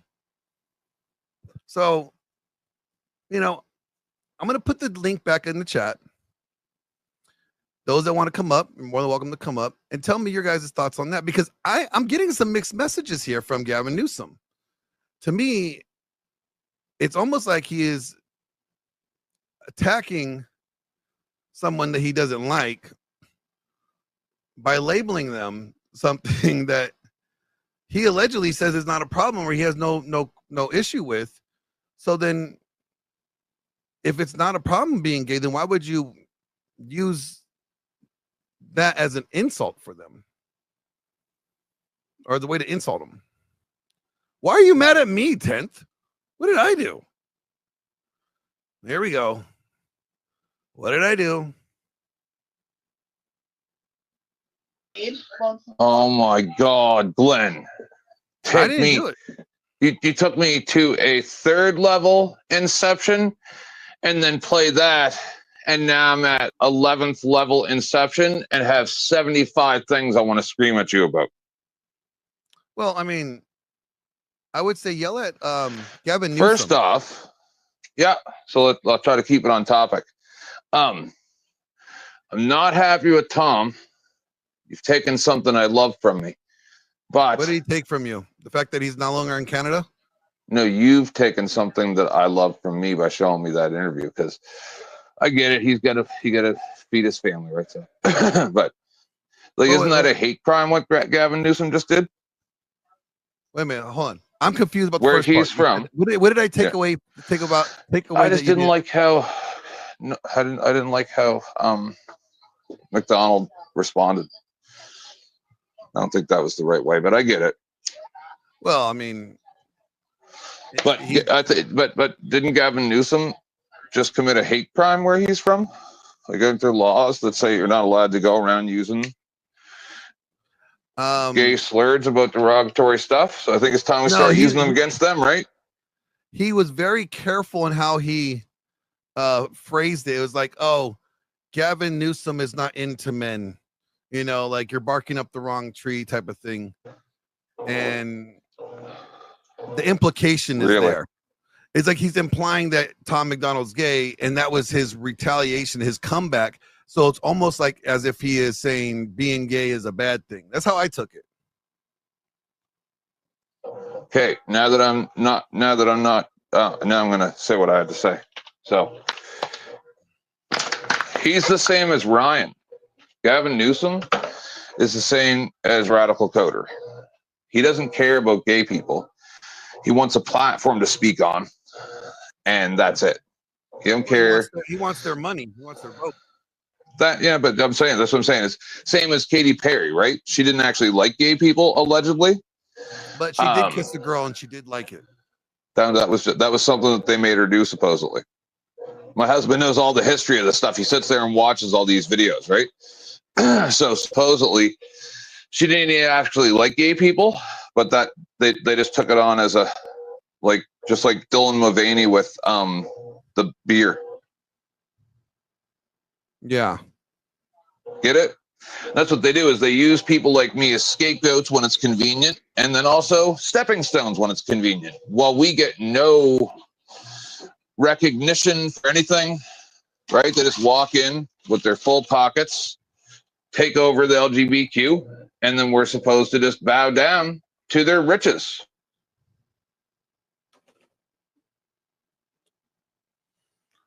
But how do you feel about Gavin Newsom using the gay slur or it's a hate calling crime. him gay as a derogatory comment? I say it's a hate crime. So you're saying that you believe that Gavin Newsom committed a hate crime? Yes. I do not like hate crimes, and I'm a 48-year-old gay man, so I hated any time any of those laws came into place. But as I've said 1,000 times, if you allow these people to be who they are, they'll destroy themselves from within.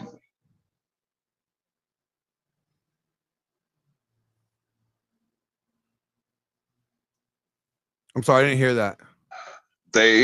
When you allow them, sorry, I was near a washing machine. When you allow these people to show you who they are, they will destroy themselves from within. This whole left snowflake nonsense, it's a path to destruction of madness. And they know they can't explain what they believe. They just believe it. And they're willing to destroy you for questioning them. And they don't care. They don't care. Like, they'll threaten you. They'll try to sue you. They'll do I'm talking about the left and the activist, lunatic people that they added on to LGBTQ.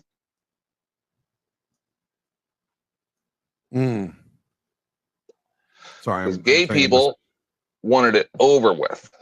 We were done. All us 80s babies walked away and went about our lives. We got our rights. We were allowed to get married, file our income tax, do all the stuff that married people can do. And we all went about our lives. And then all of a sudden they said, oh, there's new things added into this. And it's like, hold on a second here. We built this. How come you get to take it? And it's like, well, you left it there. Yeah. No, I mean, I get the whole thing that I get you. Gavin Newsom, he committed a goddamn hate crime as far as he's concerned. I would say maybe by his own standard, he's committed a hate crime. That's what I'm saying. I wouldn't list it as a hate crime, but based off of his own criteria, yeah, I could see that. I can definitely see that.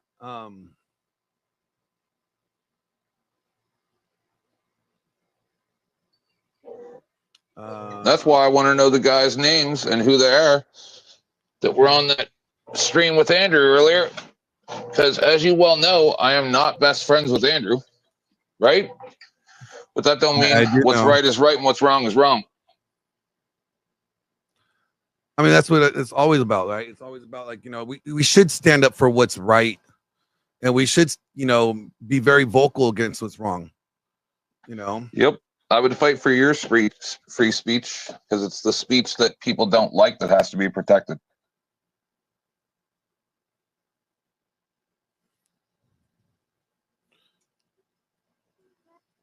Sorry, hold on. Sending a message.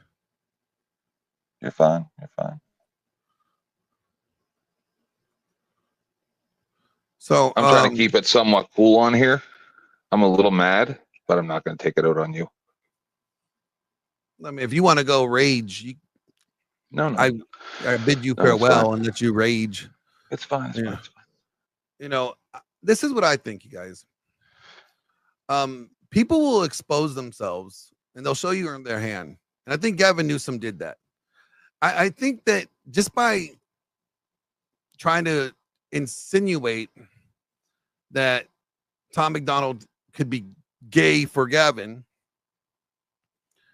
and he meant it in a derogatory term, as in, like, you know, ew, ick, yeah. But at the same time, say that your champion being on the floats with them during the Pride Parade. Did he have the same ick? Did he have the same ick then? Because if he doesn't have the same ick then yes, the people that, you know, he's on the Pride Parades with should have an ick about him, because he just basically said that those people are ick. Glenn, it happens to me everywhere I go. The people who say that they support LGBTQ say I'm not the right kind. Well, you are the wrong kind. You're not the woke kind. You've never met Kazoom, have you?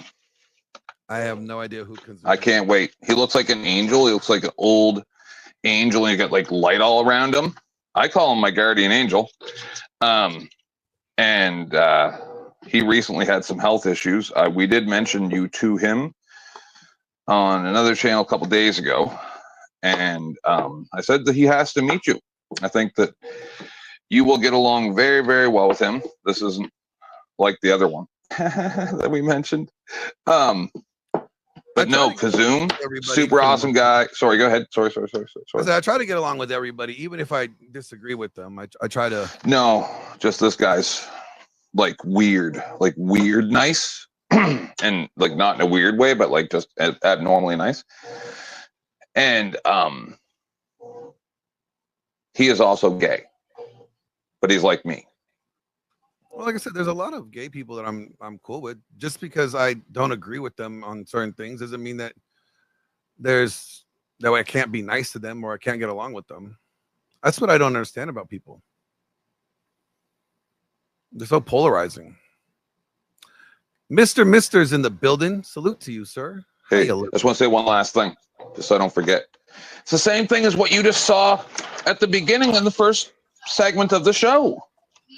You're not the right kind. Whether it's religious or what it is, they always want to separate. It's despicable. Go ahead. No, it is. It is sad because what they try to do is it's the no true Scotsman fallacy.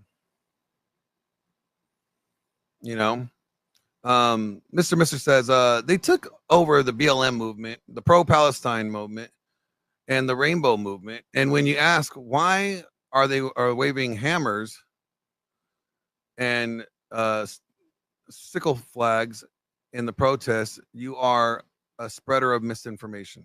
That is true.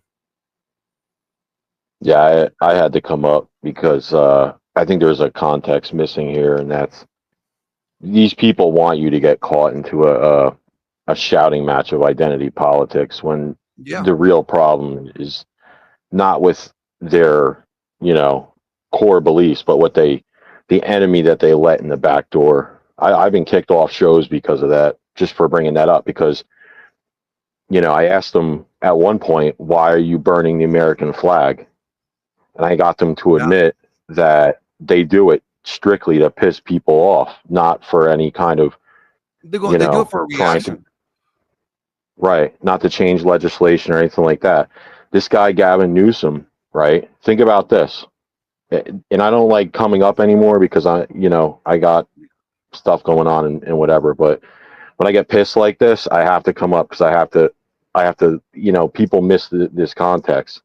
This is a guy that was screaming about fucking the homeless and how much he cared and everything like that, right?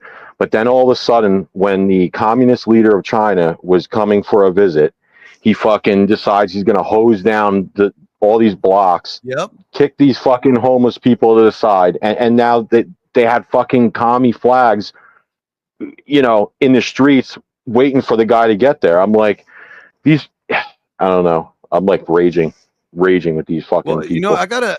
This is how bad Gavin Newsom is. Let me show you guys this. Like, he's not a good actor. He's not a good person whatsoever. I mean,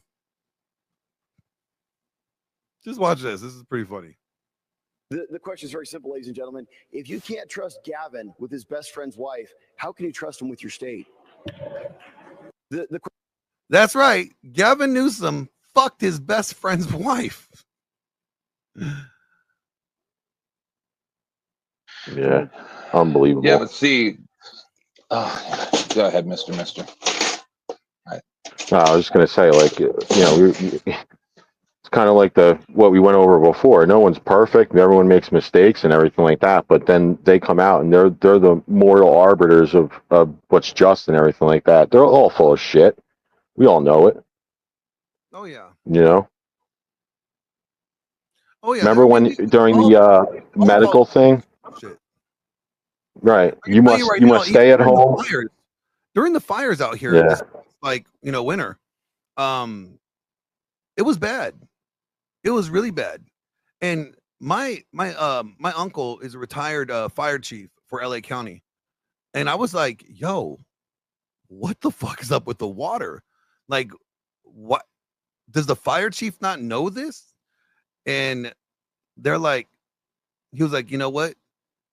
They probably shut that down long time ago and never turned it back on because we have such a bad water shortage out here that they were trying to allocate probably water to other areas instead of adding, more of a flow to it so that water could get there. And no, they said that they probably knew about it. They probably knew about it rather, from the beginning, but they played dumb so that they could pass the buck on, kick the buck down to someone else and just let those houses burn down. And here's the sad thing. Those people, the insurances, their home insurances, majority of them all got canceled. None of their insurances were paying out due to an executive order from the state office. They had a lot of these people had to fight for their home insurance payout for the houses that got burned down. It's not just him. Remember the other one from fucking was it Chicago? Lori Lightfoot. Oh yeah. Where everyone's going through the stay at home process, air quotes. And she's like, I have to go out and get a haircut. Why? Because I'm different. I'm special. Gavin Newsom, he's like, yeah, I'm going to a restaurant. I'm going to eat. Why? Well, I'm different. It's like, AOC out in New York, right? I'm going on vacation. You all stay here and stay in your homes. Where are you going? I'm going to Florida, where that doesn't exist. It's countless examples of rules for thee and not me. Fucking ridiculous. Oh, it is ridiculous, and it's sad. It really is. And it just goes to show you that, like, if we want change, then we need to elect people that are going to bring the change that we want. And we shouldn't buy into people's bullshit. And, here's the thing. People are so easy to be bought these days. It's like people will overlook. It's kind of funny because something that Noodle said the other day.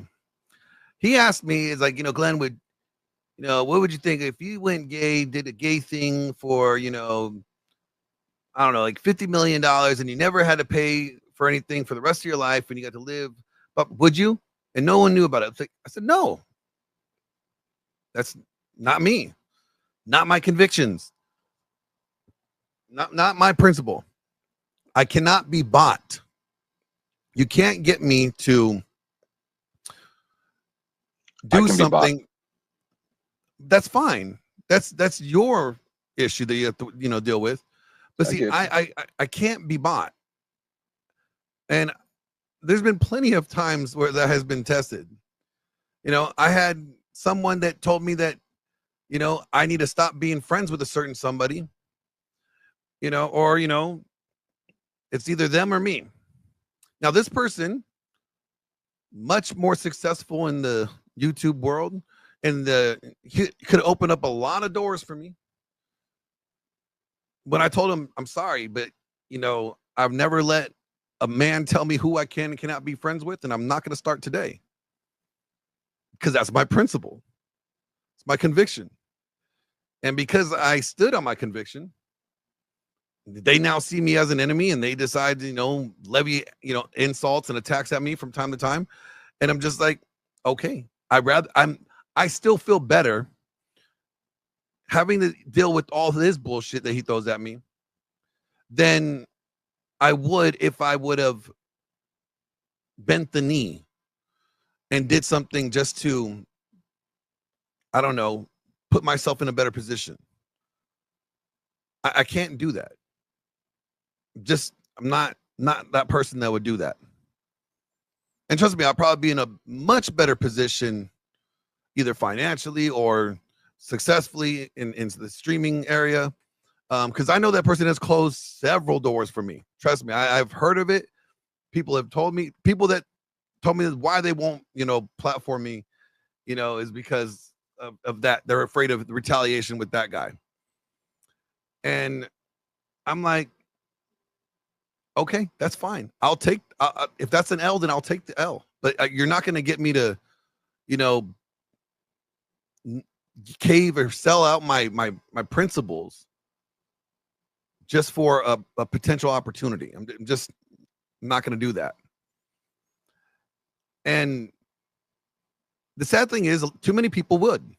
So Gavin Newsom could be like, passing a bill that may potentially benefit you specifically or a group of people, and they'll just like turn the other way. Oh, Gavin Newsom's a good guy. Look at, he gave me this, he gave me that, like, he hooked me up with this. Yeah, but it's left hand, right hand, bro.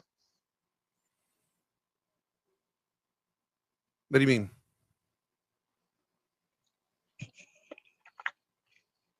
Sorry, I'm eating. He keeps you distracted with the right hand so you don't watch his left.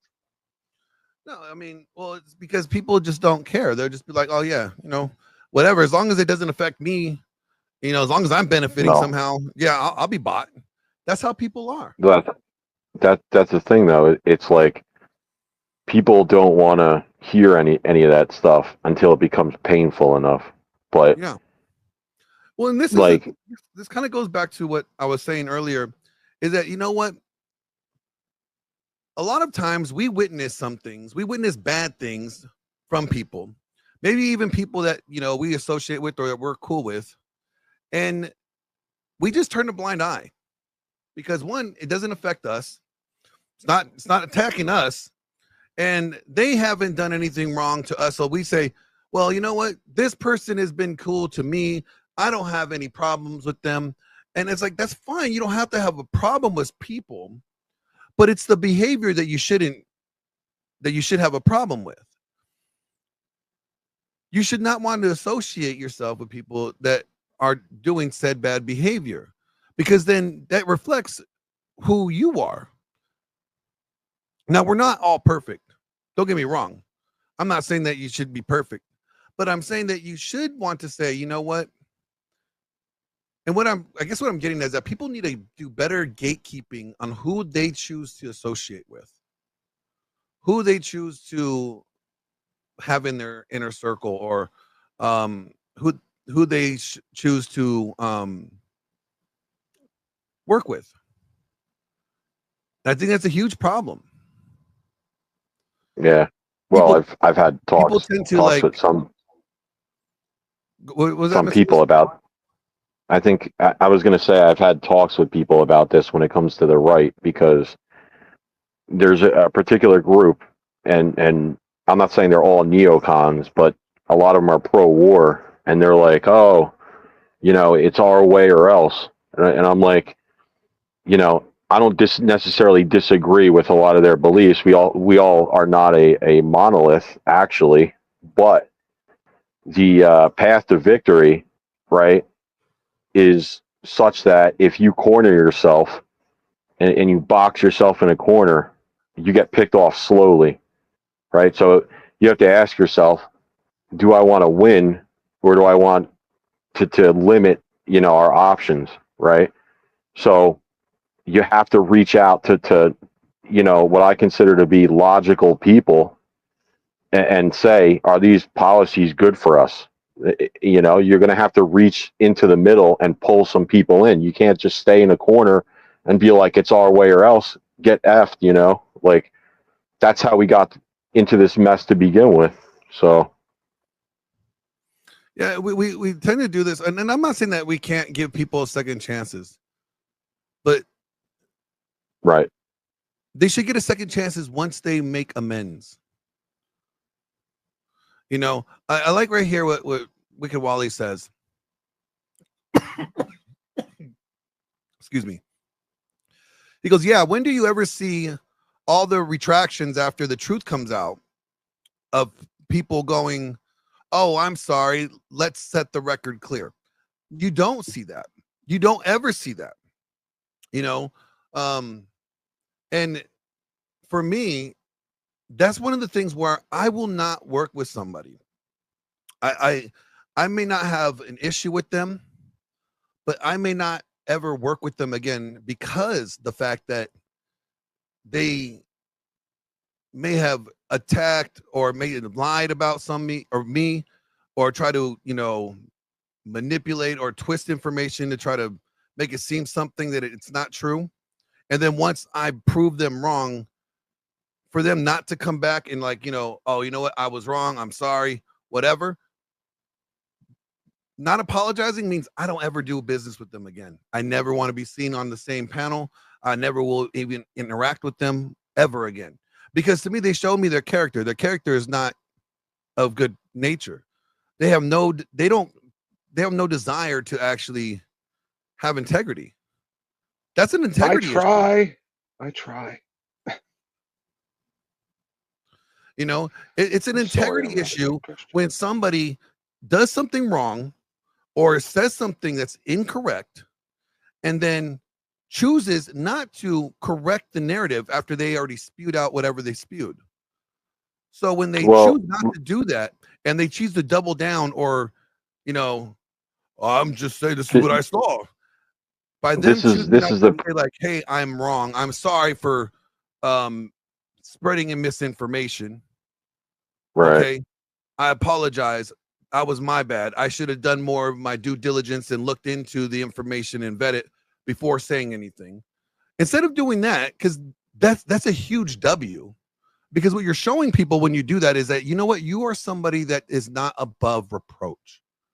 That even you are willing to be held accountable and be corrected. But if you can't be corrected, and if you're trying to say, even when you're wrong, you can't say you're wrong, well, then I can't be associated with you. So let's say one of these people that did that hit piece, right? From the video earlier, knew that footage or whatever was doctored, but maybe like 3 or 4 of them that were like kind of like, gang piling didn't. And then all of a sudden later it comes out, they're like, oh shit, we got it wrong. Do you think they would actually admit that they were wrong? No, I don't. No, right. They're not going to come back and be like, hey guys, we were wrong. I choose to think that, I would like to think that people would have the integrity to be like, I was wrong. I mean, if anything, I would probably personally go to the individual and apologize. I will have to give credit to somebody that I mentioned this before. This person I know, I used to work with them a lot, really close. And this is around the time that Thor announced that he was going to be handing the torch of the dragon ship and the Sons of Thor over to me. And a couple of these people felt that they should have received it. And one of them decided to start talking shit. And the person that I knew for a while was in his feelings about stuff, and he started buying into this person telling him shit. And he started spreading it and started talking shit, which caused a huge problem for me. And there was a meeting, confrontation, a call out. And it ended in me having to remove him from the community that we all were a part of in the very beginning. Yeah, AJ was there. And it hurt because it was like a brother. He's like a brother to me. That's the worst. I looked at him like a little brother, and I would try to always I was hard on him. Don't get me wrong. I always was hard on him. I didn't give him any room for error. Because, well, in my opinion, that's what he needed. He needed that tough love. He needed that boot in his ass. And because when he did have that boot in his ass, well, dude was top notch, for sure. He would always come on point. Several months ago, well, not several months ago, but not too long ago, I want to say it was like at the end of June, beginning of July, this individual reached out to me and apologized. And he wasn't trying to apologize to be let back into the group, into the Sons of Thor. But he wanted to apologize because he knew he was wrong. And he knew that he said things that were wrong. And he knew that he let his emotions, his anger, or how he felt about me at that time cloud his judgment and buy into information that he knew was not, just by what was being said and knowing who I am, there's no way those two things could be true. And didn't do any due diligence. Didn't look into it. Just ran with that narrative because, well, he was mad. Not only did he apologize to me privately, he made a public apology on his stream. He asked me to come on his panel. I told him no problem. And he stopped in the middle of his show when I got on there to make a public apology. He had more integrity for doing that than most people that I know. I don't know many people, many men that will talk shit about somebody, admit that they were wrong privately, apologize, and then publicly make a statement saying that they were wrong publicly. That is something that men, we should take pride in doing those things. When we're wrong, we admit that we're wrong, we own up to it, we make amends. That way we could move forward, we could build the bridge and move forward. And I still give that guy, I mean, I talk about, everybody thinks it's not a big deal. It's a huge deal. Because it tells me about, I mean, this person has many shortcomings. Trust me. Plenty of faults. Just like I do. But I will still take him because of his integrity over half the people that are watching the stream. Maybe more than half. AJ, how about you speak instead of typing in the chat? I was letting you do your little monologue, but yeah, just play devil's advocate because I know the individual quite well. He's also going through a lot of stuff during that time on top of Thor's passing and the whole dragon ship mantle thing. So it's like I could see where he was coming from. At the same time, I don't think a lot of us were willing to give him grace because we were all dealing with a lot of shit going on at the same time. Well, I mean, I'll be straightforward. Like I was not giving anybody grace, because of the standard that I held everybody to.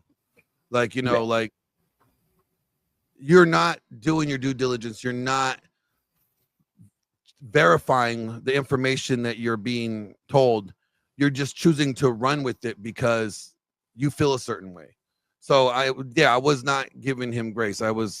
The grace was me not saying anything for as long as I didn't say anything, and then me having to finally address it, and then that was the grace by me not dealing with it right away, giving him time to course correct on his own was the grace.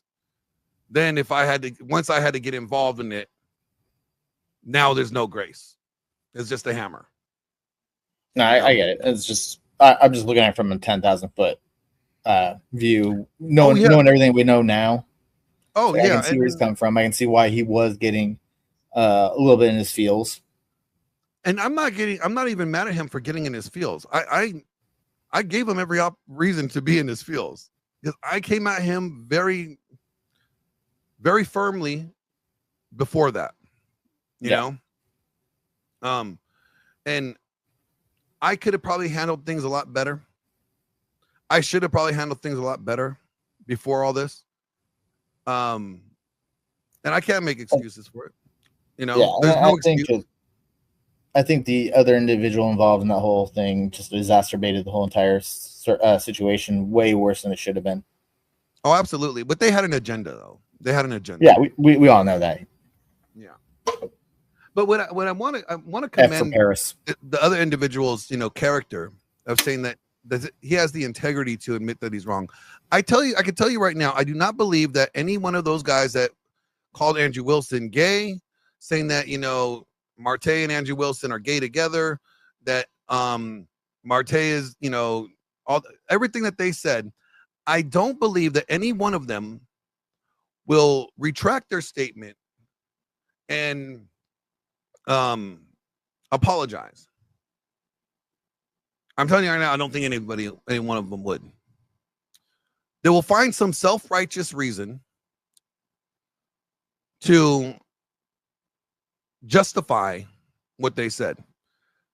Now, the other day, when myself and Flow State were on Pearl Stream, there was a guy on there that called Isabella Moody's husband a cuck.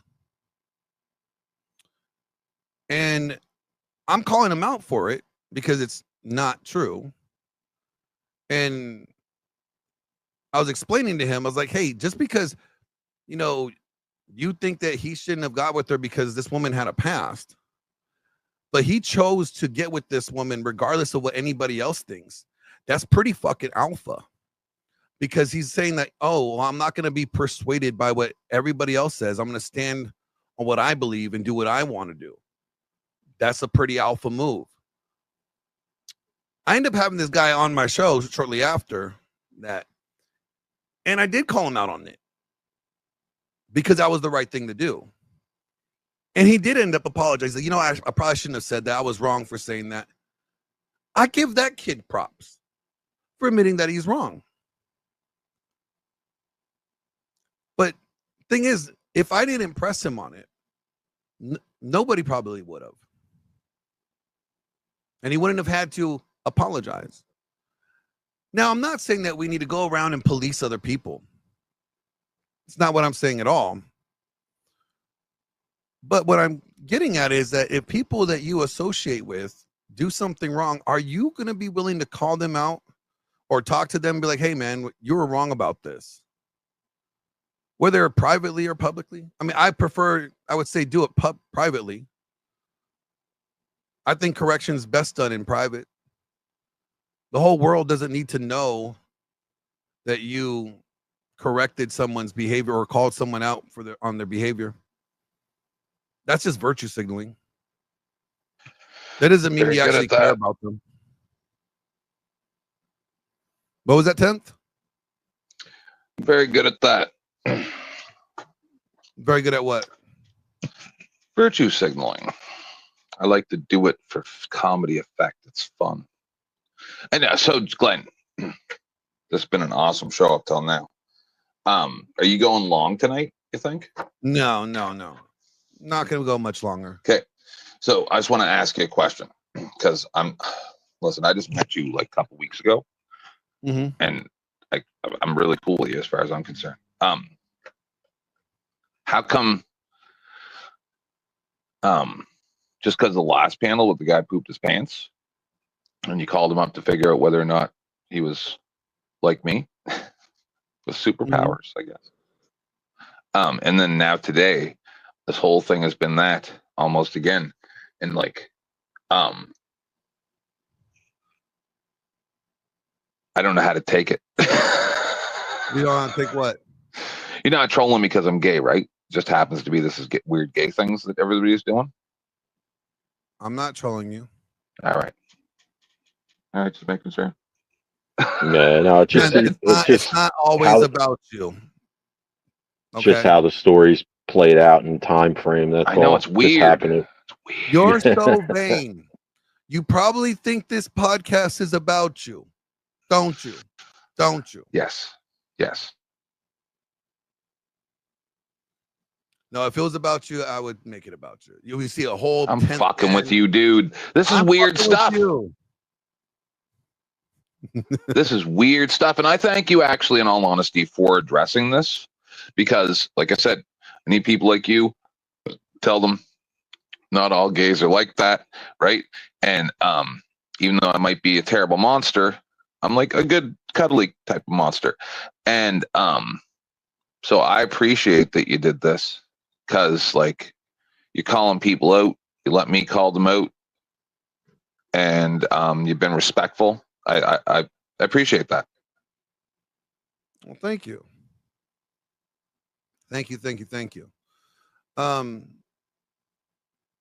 Mister, do we have any other news that we, should be addressing that I'm not aware of? God, I don't even know where to begin with that one. Holy crap. Well, you got the, what the left considers to be a fascist, crime revamping in the country, where they're sending, rumors of federal troops in blue cities and stuff like that. But, to them, that's fascist. But to us, it's just like, hey, enough of the BS. I mean, but when are you gonna do the interview with McDonald? So I'm not gonna say exactly the day per se, just because Like soon, or is it going to be it's like this week. It's this week. Oh, okay.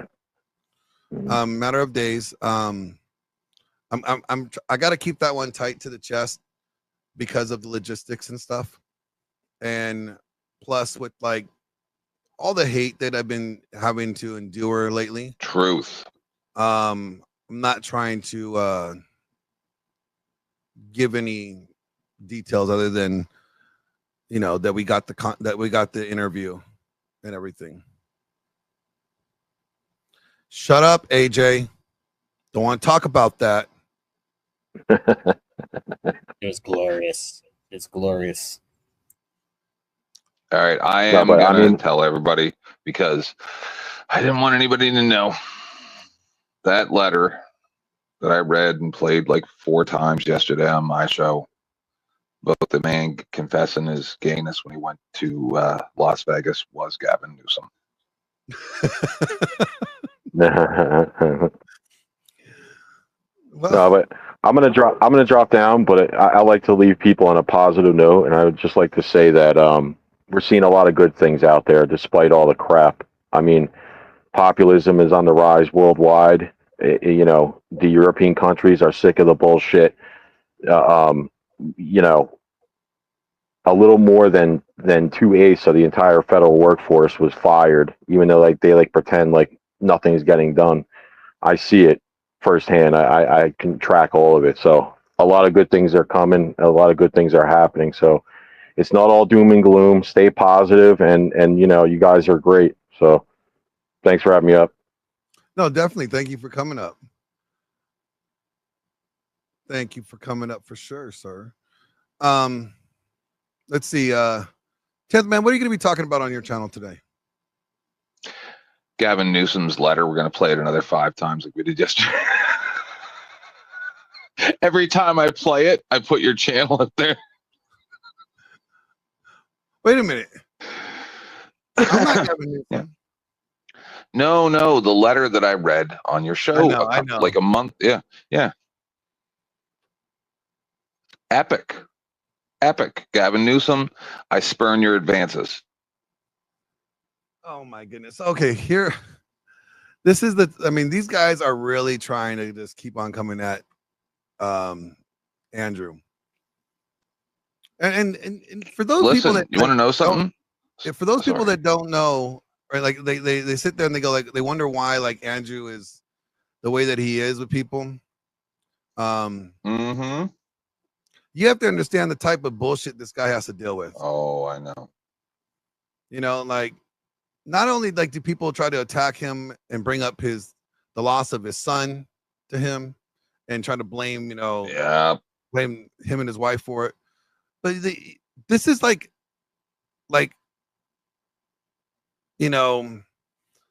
people fighting, but they're on the same team.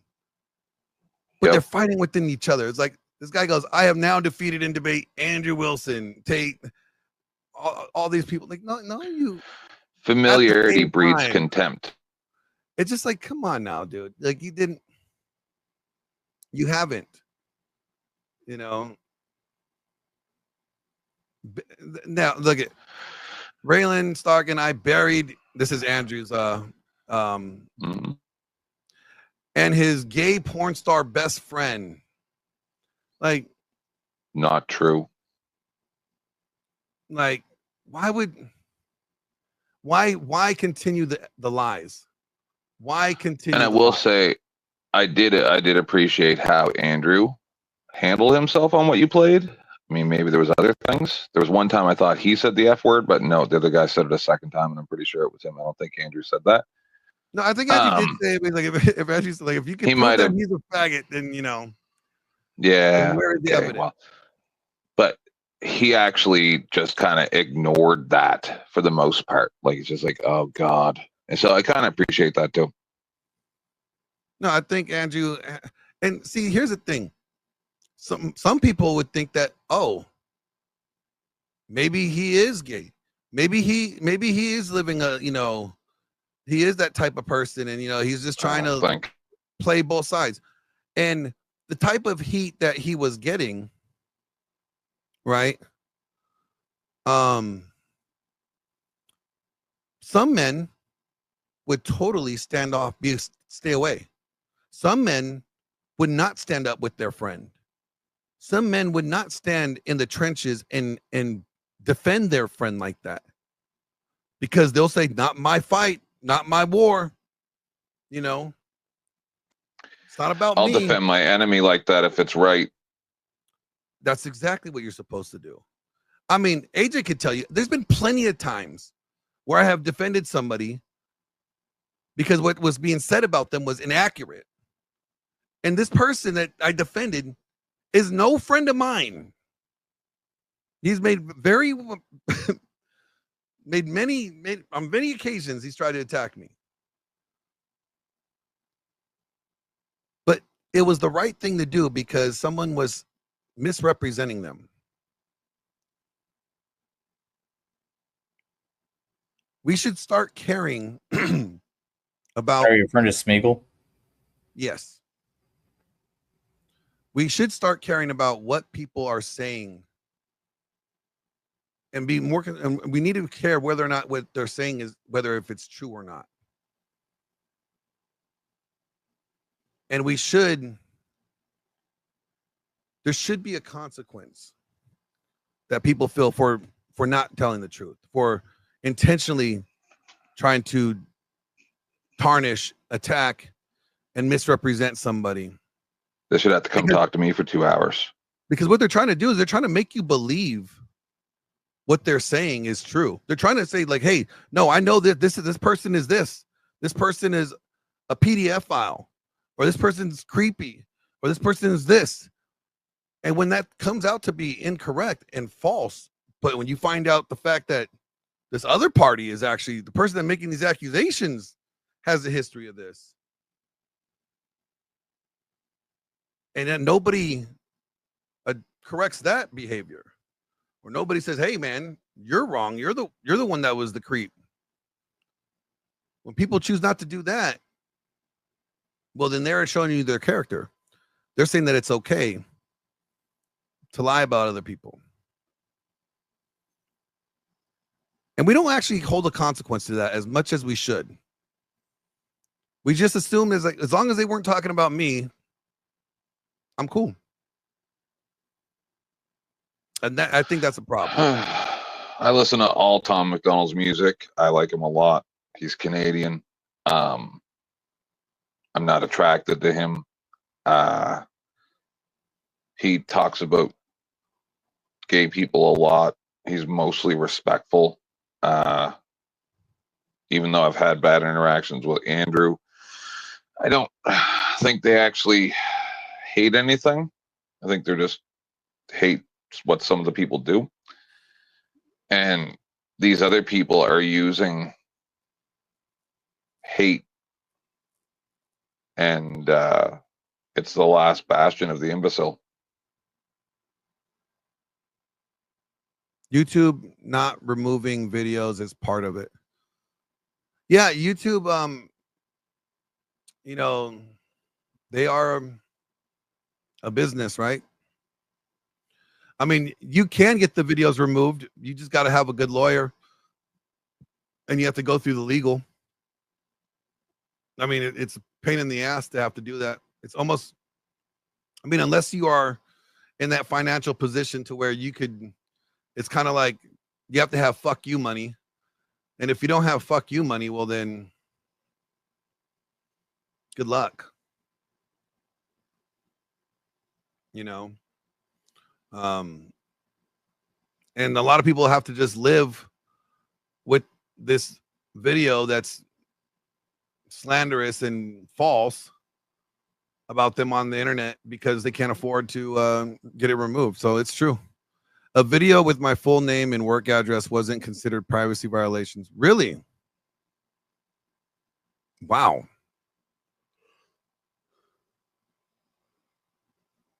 I don't see how. Now, is that information public knowledge? Like, could someone like Google that and they'll pop up? Because, see, that's the thing. If it's Googleable, then I think that falls under public information. Like even like somebody's criminal record or any type of court proceedings, that's public Yeah. knowledge, you know. Yeah. What about it? If that You're gets saying revealed, that's not doxing?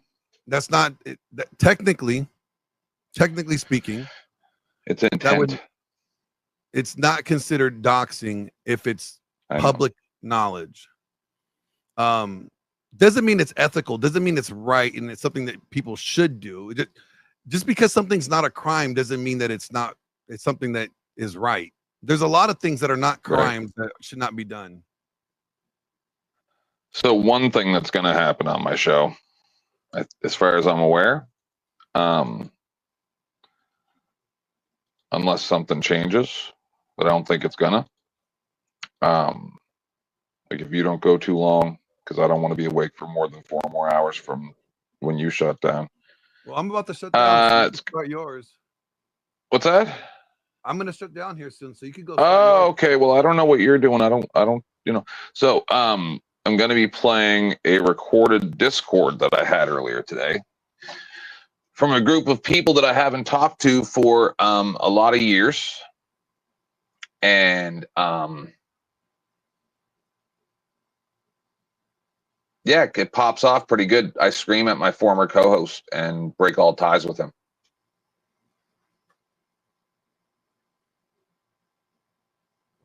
Oh. Yes.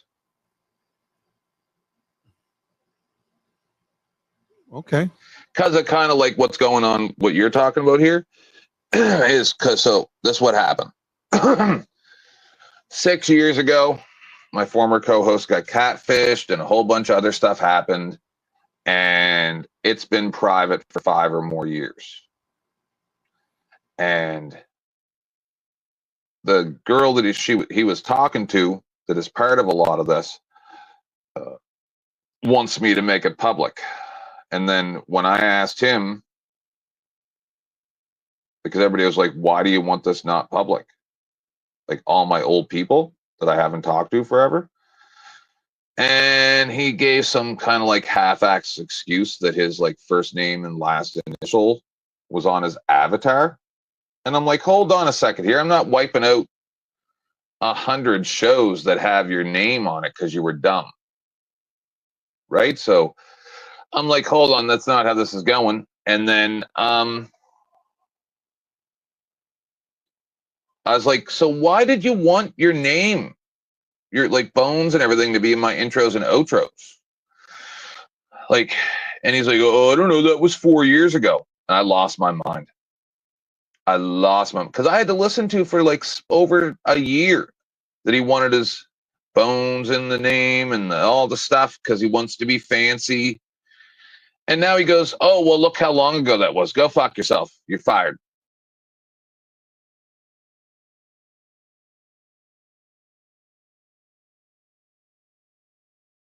All right. I will start So you her up. told him to go fuck himself? I did a lot more than that. I said I was going to burn everything down around him. Oh. Well, it's just, listen, I don't like when people talk shit about people behind their back and then aren't willing to say it to their face. I don't like bitches. So one of my friends, Andrew, says, pull out the DMs too. I think I may. We're not doing that today, but I got my old phone sitting here, right? And it's got all the nonsense in it. So let's talk about it. Let's talk about the years of nonsense I had to listen to from you over text. All the nonsense. And then you tell me, well, how many years ago was that? Right, because my time's not valuable. I'm just some guy to be used when it's convenient and then ignored when it's not. All right, good, bro. You want to act like my ex-girlfriend? I'm going to show you what an ex-girlfriend does. Did you get a restraining order? Oh, there's a person named Bones in the back chat. Nope. You can come to my show. You shut this down, I'll meet him over there. Yeah, because I'm about to be wrapping up here. Yep. All right. Train rods, motherfuckers. Whoa. I love you, Glenn. Not in a gay way. As a brother, I have a tremendous amount of respect for you. No shade. Appreciate that. 100% I hope you no enjoy. shade, all right? No shade. There's no shade. It's a little hot out here in LA though. It's 92 degrees, so I wish there was a little bit more shade. Yeah. It's nice here now. Nice and cool ladies at and night. gentlemen, It's nice and cool. I can snuggle with my husband nice and tight. It's nice. That's for you, Anson, you piece of trash. All right. Well, ladies and gentlemen, with that being said, you know, I guess I want to say I want to end with this. Watch how people interact with one another. You know, if you observe a behavior in somebody that is something you don't like, and you're seeing them that they are treating someone else a certain way that's not right, and they don't correct it, ask yourself, why would you want to associate yourself with that individual? Because you too might be the next victim that they decide to lie about or bullshit about. And if you don't want to endure that, then you should not award people that behave that way with, you shouldn't award them with the extension of your friendship.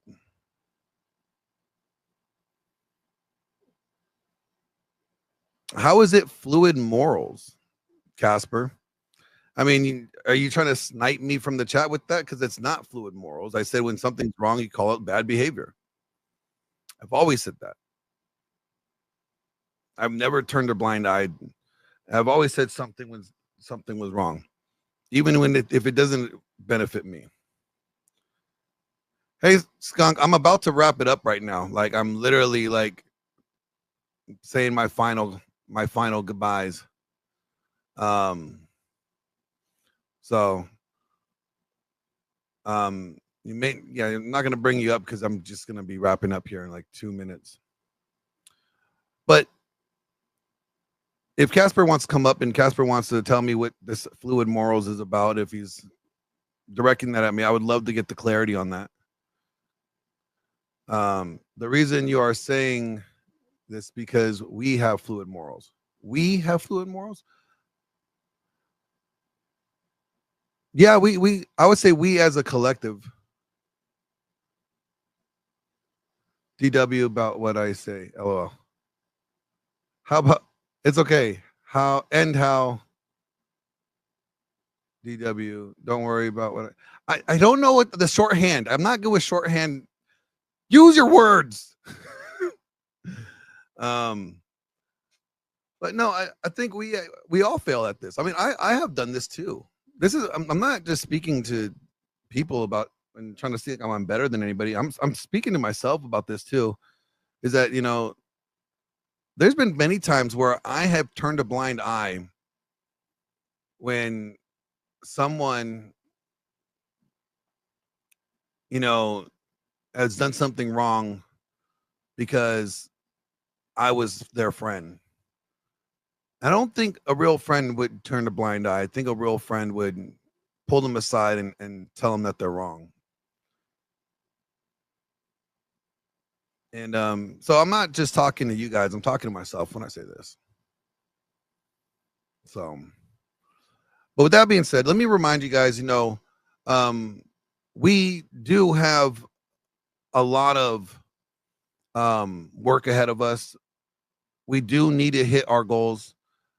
You guys, I'll just be quite frank with you. Our goal by the end of this year is 20,000. We need to hit $20,000 for the Sons of Thor, or we are going to have serious problems for not meeting our goals.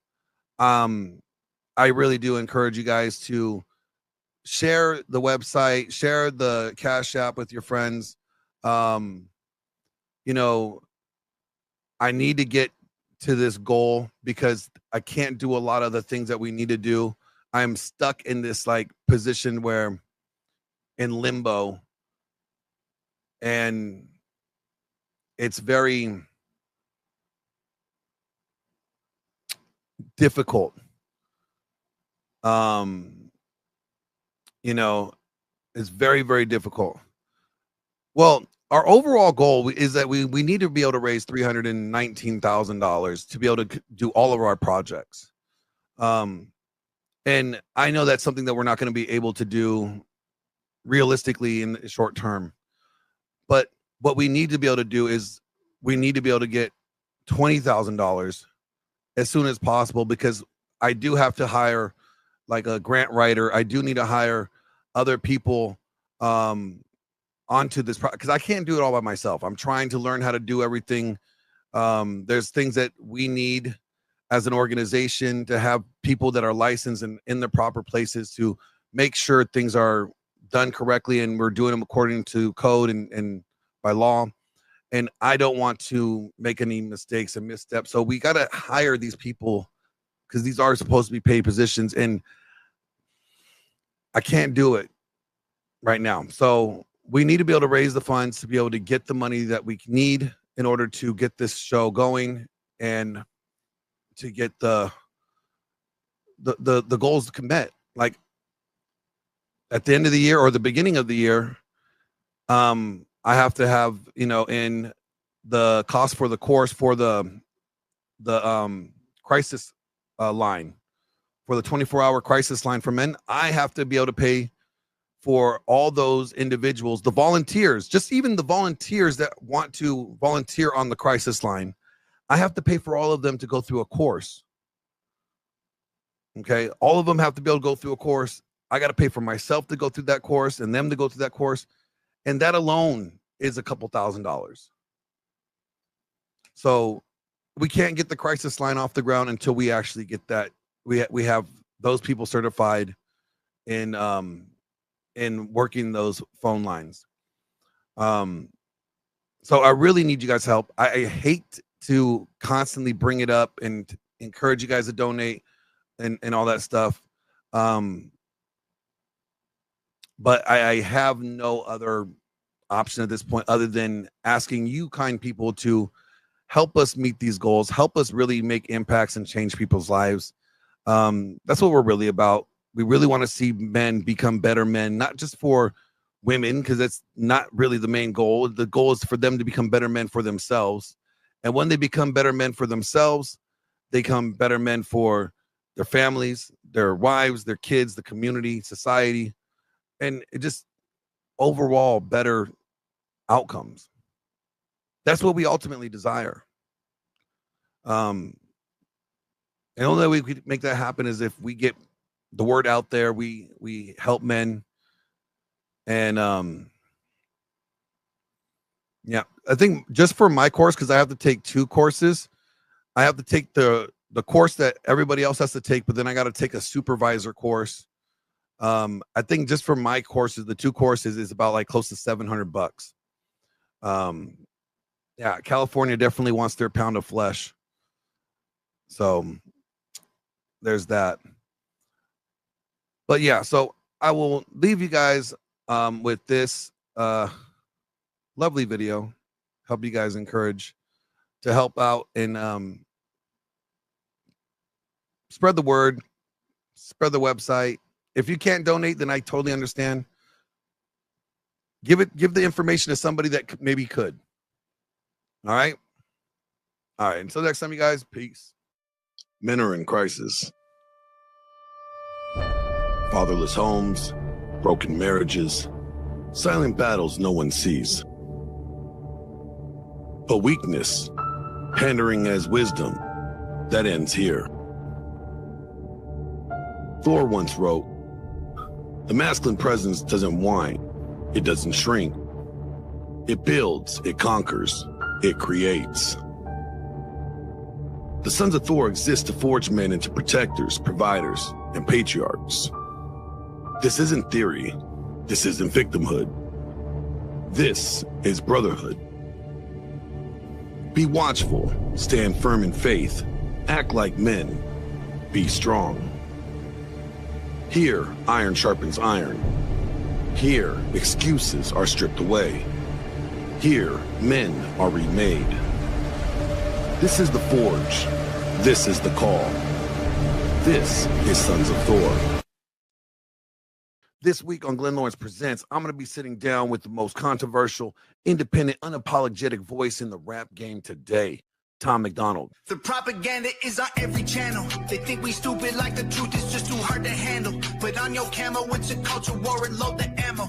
From his first grind in the underground to becoming a chart-topping independent artist, Tom opens up like he's never done before. Classrooms and 15 different bathrooms and white guys. We dive into what's really going on behind the lyrics, his addiction, his struggles, the hate, the cancel culture, and the victories that shaped his rise. Family, faith, and freedom, Nova's impact, his roots, and his fight to stay true to his vision. The devil lives in California. And the question every fan wants answered, what next? I'm hitting cause the devil is a Democrat. And we don't play that, they say that, they love. So don't miss this powerful conversation with your boy Glenn Lawrence and the one and only Tom MacDonald, only on YouTube. They get celebrities to do they talking. They get mansions while they cramming solid.